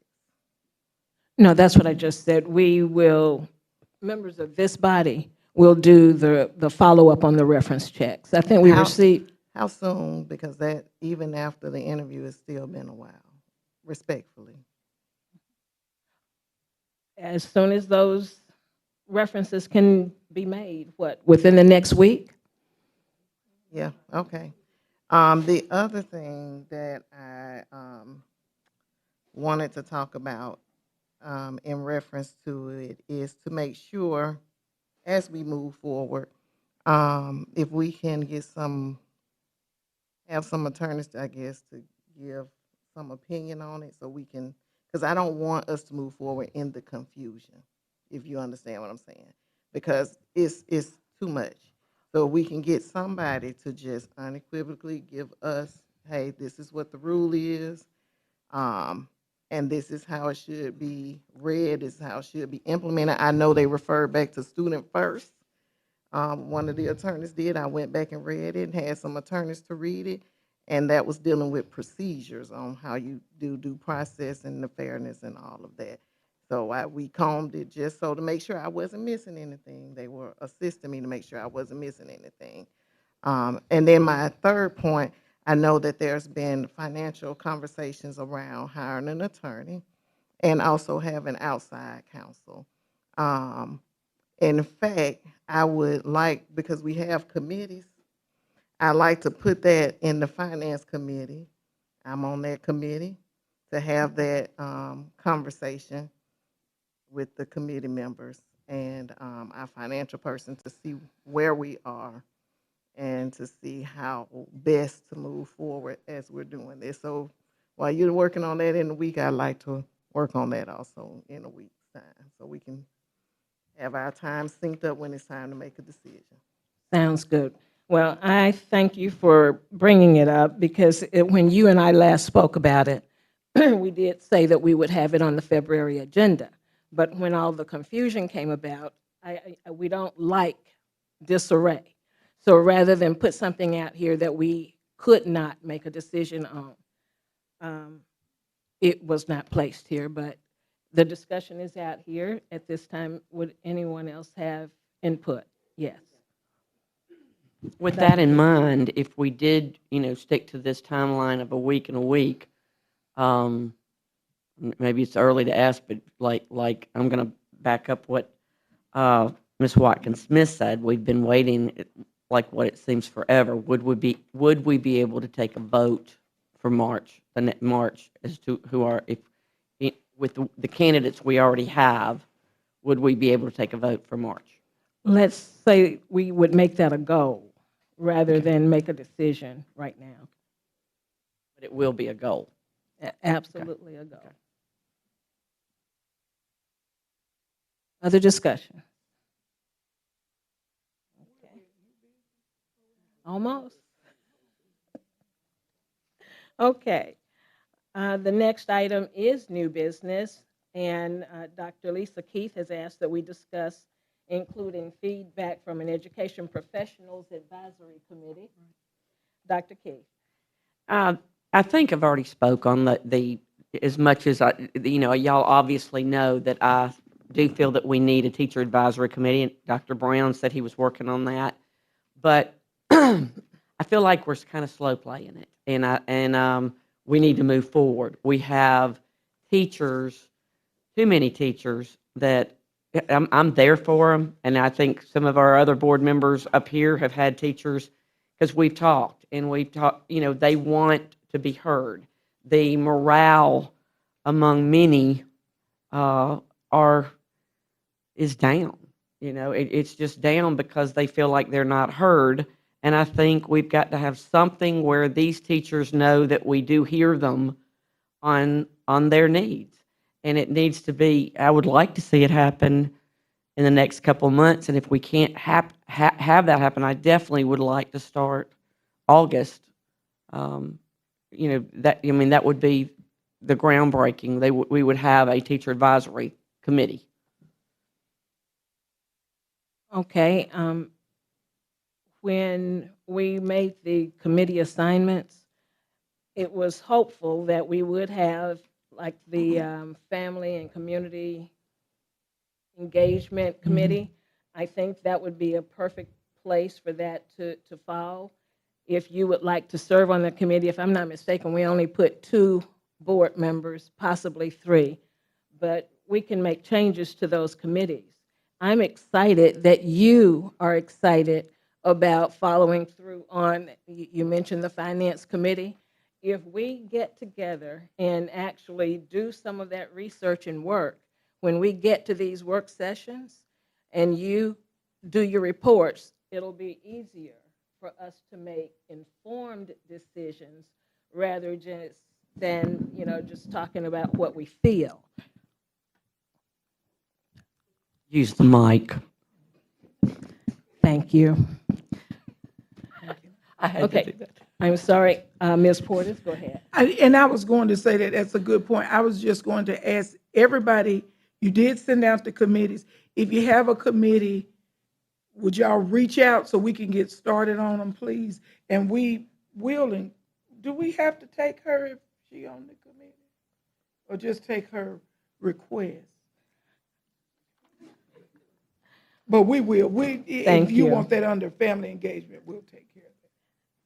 Thank you. Is she the leader of family Yes, engagement? I am. Oh, God.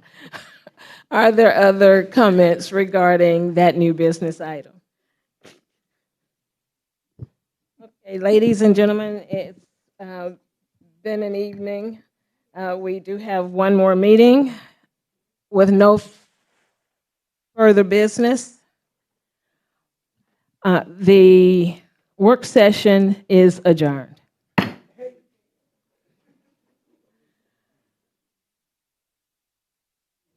Let's quickly, before we lose our entire audience. Good evening.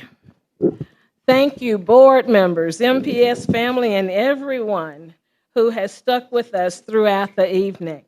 Welcome again, and thank you to those who might be joining us at this time.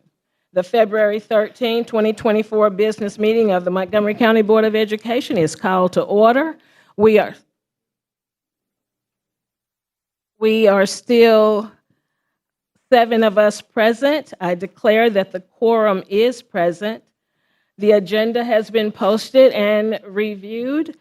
Is there any objection to this agenda being approved by unanimous consent? Is there any objection?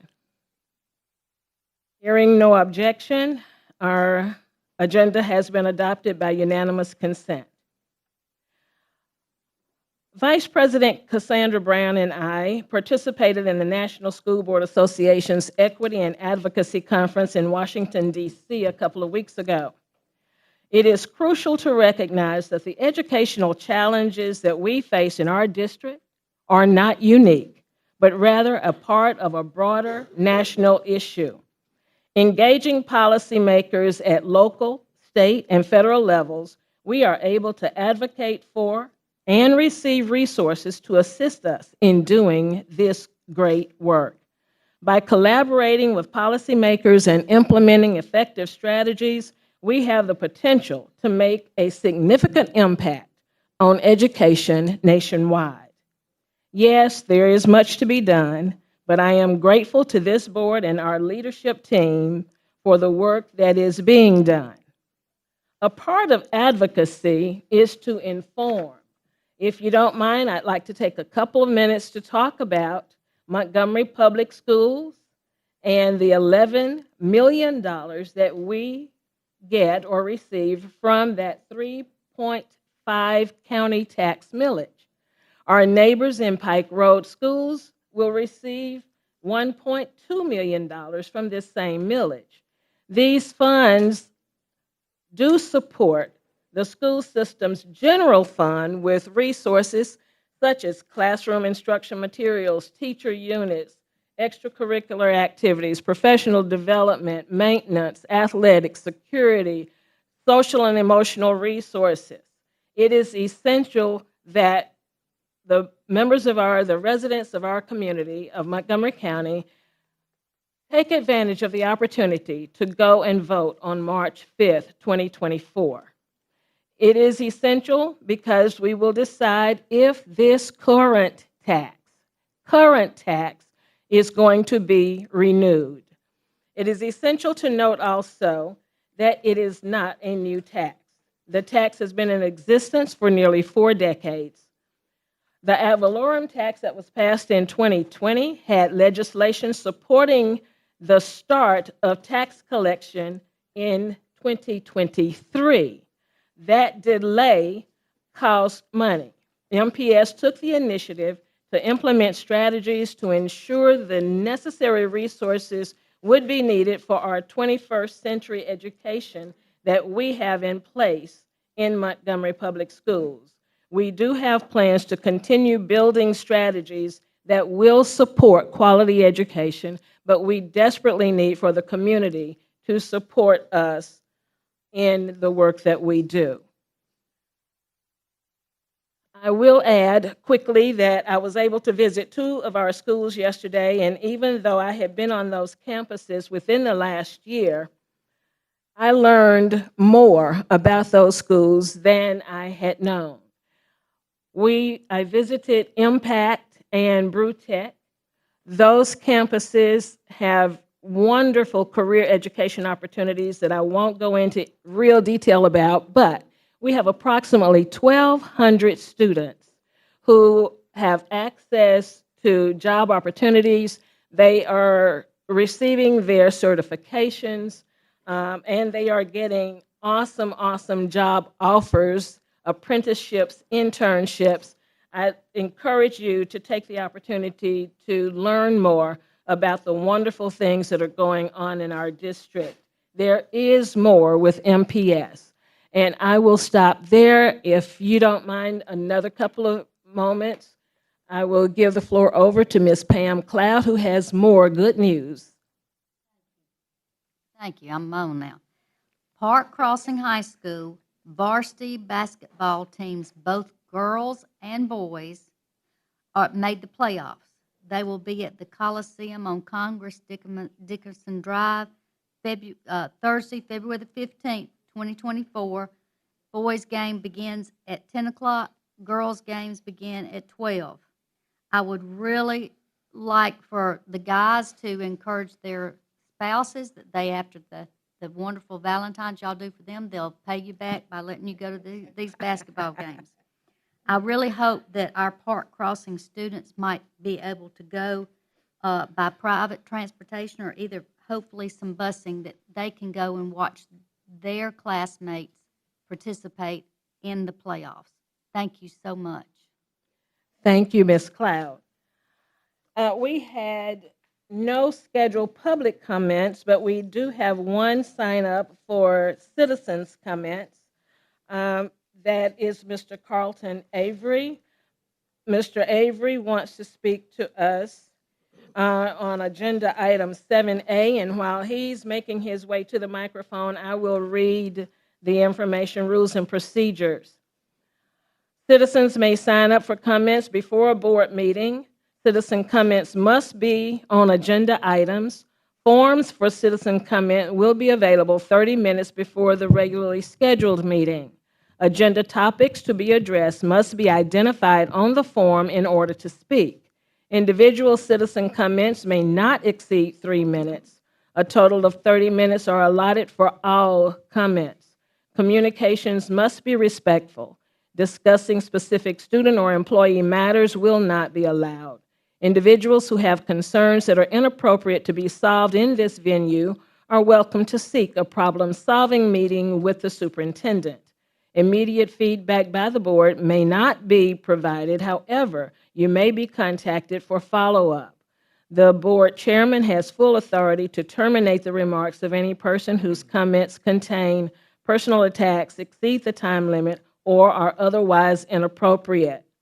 A speaker may be considered disruptive who continues to speak when their allotted time has ended. If a person fails to comply when asked to terminate comments, he or she will be escorted to their seat out of the auditorium and/or off MPS property, depending on the level of disruption. Welcome, Mr. Avery. Thank you for the warm welcome. Thank you, Dr. Brown, Superintendent Brown, Madam Chair, board members, guests. My name is Carlton Avery. I am a co-owner of Avery Mediation Services, and I've reached out to our board several times to see if I can help resolve conflicts in our community. We believe I've seen a lot of our conflicts actually come from the school, from our school-age kids, and it stems from situations in the community. What we do, we resolve conflicts by way of court order mediations throughout the state of Alabama. We do, whether it's court order, whether it's just an issue in the community, whether it's an employment-related issue. So we wanted to introduce ourselves to you all this evening rather, and see if we could help in any regard as far as resolving conflicts. I understand Mr. Lee was here earlier, which I look forward to maybe even collaborating with him. I understand the conflict resolution program that started with Percy Julian. We love to see that go district-wide, and so we want to be a partner in that. And I want to see if I can introduce myself and entertain any questions. I will say, I'll brag a little bit. We've reached our 100-issue resolution mark recently, and so that's where we're fired up this year to getting more issues and conflicts resolved. So I'd like to entertain any questions you may have. At this juncture, we don't get a chance to ask you questions, but we thank you for coming and introducing yourself. Thank you. Look forward to talking to you. Thank you. Thank you. Consent agenda, Dr. Brown. Madam President, I recommend approval of the consent agenda as listed. You have heard the recommendation of the superintendent. Is there a motion? I move that we accept the superintendent's recommendation. Second. It has been moved and seconded that we accept the superintendent's recommendation on the consent agenda. Is there discussion? At this time, we'll take the vote. All those in favor, raise your hands. It is unanimous. At this time, we move to personnel report certified. Dr. Brown. Madam President, I recommend approval of the personnel report, certified personnel. You've heard the recommendation of the superintendent. Is there a motion? A motion that we move to accept the superintendent's recommendation. Second. It has been moved and seconded that we accept the superintendent's recommendation regarding certified personnel. Is there discussion? Hearing no discussion, all those in favor, raise your hands. It passes. At this time, we move to personnel report, classified personnel. Thank you, Madam President. I recommend approval of the personnel report, classified personnel. You've heard the recommendation of the superintendent. Is there a motion? Madam President, I move that we accept the superintendent's recommendation for classified personnel. Second. It has been moved and seconded that we accept the superintendent's recommendation regarding classified personnel report. Is there discussion? Hearing no discussion, we'll take the vote. All those in favor, raise your hands. It passes. Dr. Brown, we had one other. I'm sorry, the resolution for Freedom Prep Academy. Thank you, Madam President. In regard to the Freedom Prep Academy application that we denied earlier, there's a resolution associated with that. I won't read the 15 whereases that are associated with that resolution, but that you will have that in your hands if you don't already have that. But I will read the end of it so that we know exactly what that means. Following the 15 whereases, which Dr. Nettles actually covered a few of those in her conversation earlier, the end of that says, now therefore be it resolved that the Montgomery County Board of Education, at the review of the public charter school application, and after having applied procedures, practices, and criteria consistent with state law and nationally recognized principles and standards for high-quality charter school authorizing, does hereby deny the application submitted by Freedom Preparatory Academy. Be it further resolved as follows, that the applicant, one, has not met the standards in each element of the established approval criteria, and we, the body of Montgomery Public School Board of Education, is uncertain whether the applicant could open and operate a high-quality public charter school. Two, after complete and comprehensive review, the following concerns remain. A, the application does not demonstrate verifiable fiscal viability either upon startup or on a continuous basis. B, the application's community engagement does not reflect current, consistent, or continuous efforts to engage the targeted community that is originally stated in the application. Additionally, the stakeholder engagement does not reflect the newly targeted community that the applicant intends to serve. C, the applicant's educational program and capacity needs additional refinement and focus necessary to operate a high-quality public charter school. And finally, three, the applicant may submit an updated application during our next application cycle. That resolution, if voted upon, would be adopted and approved by our body beginning this meeting, February 13th, 2024. I recommend approval of that resolution. Thank you. You heard the recommendation of the superintendent. Is there a motion? I move that we accept the recommendation of the superintendent. It has been moved and seconded that we accept the superintendent's recommendation regarding the resolution for the Freedom Preparatory Academy. Is there discussion? Hearing no discussion, we'll take the vote. All those in favor, raise your hands. It is unanimous. Thank you again, everyone. The next scheduled meeting of the Montgomery County Board is set for March 12 here at the Leadership Center. This meeting is adjourned.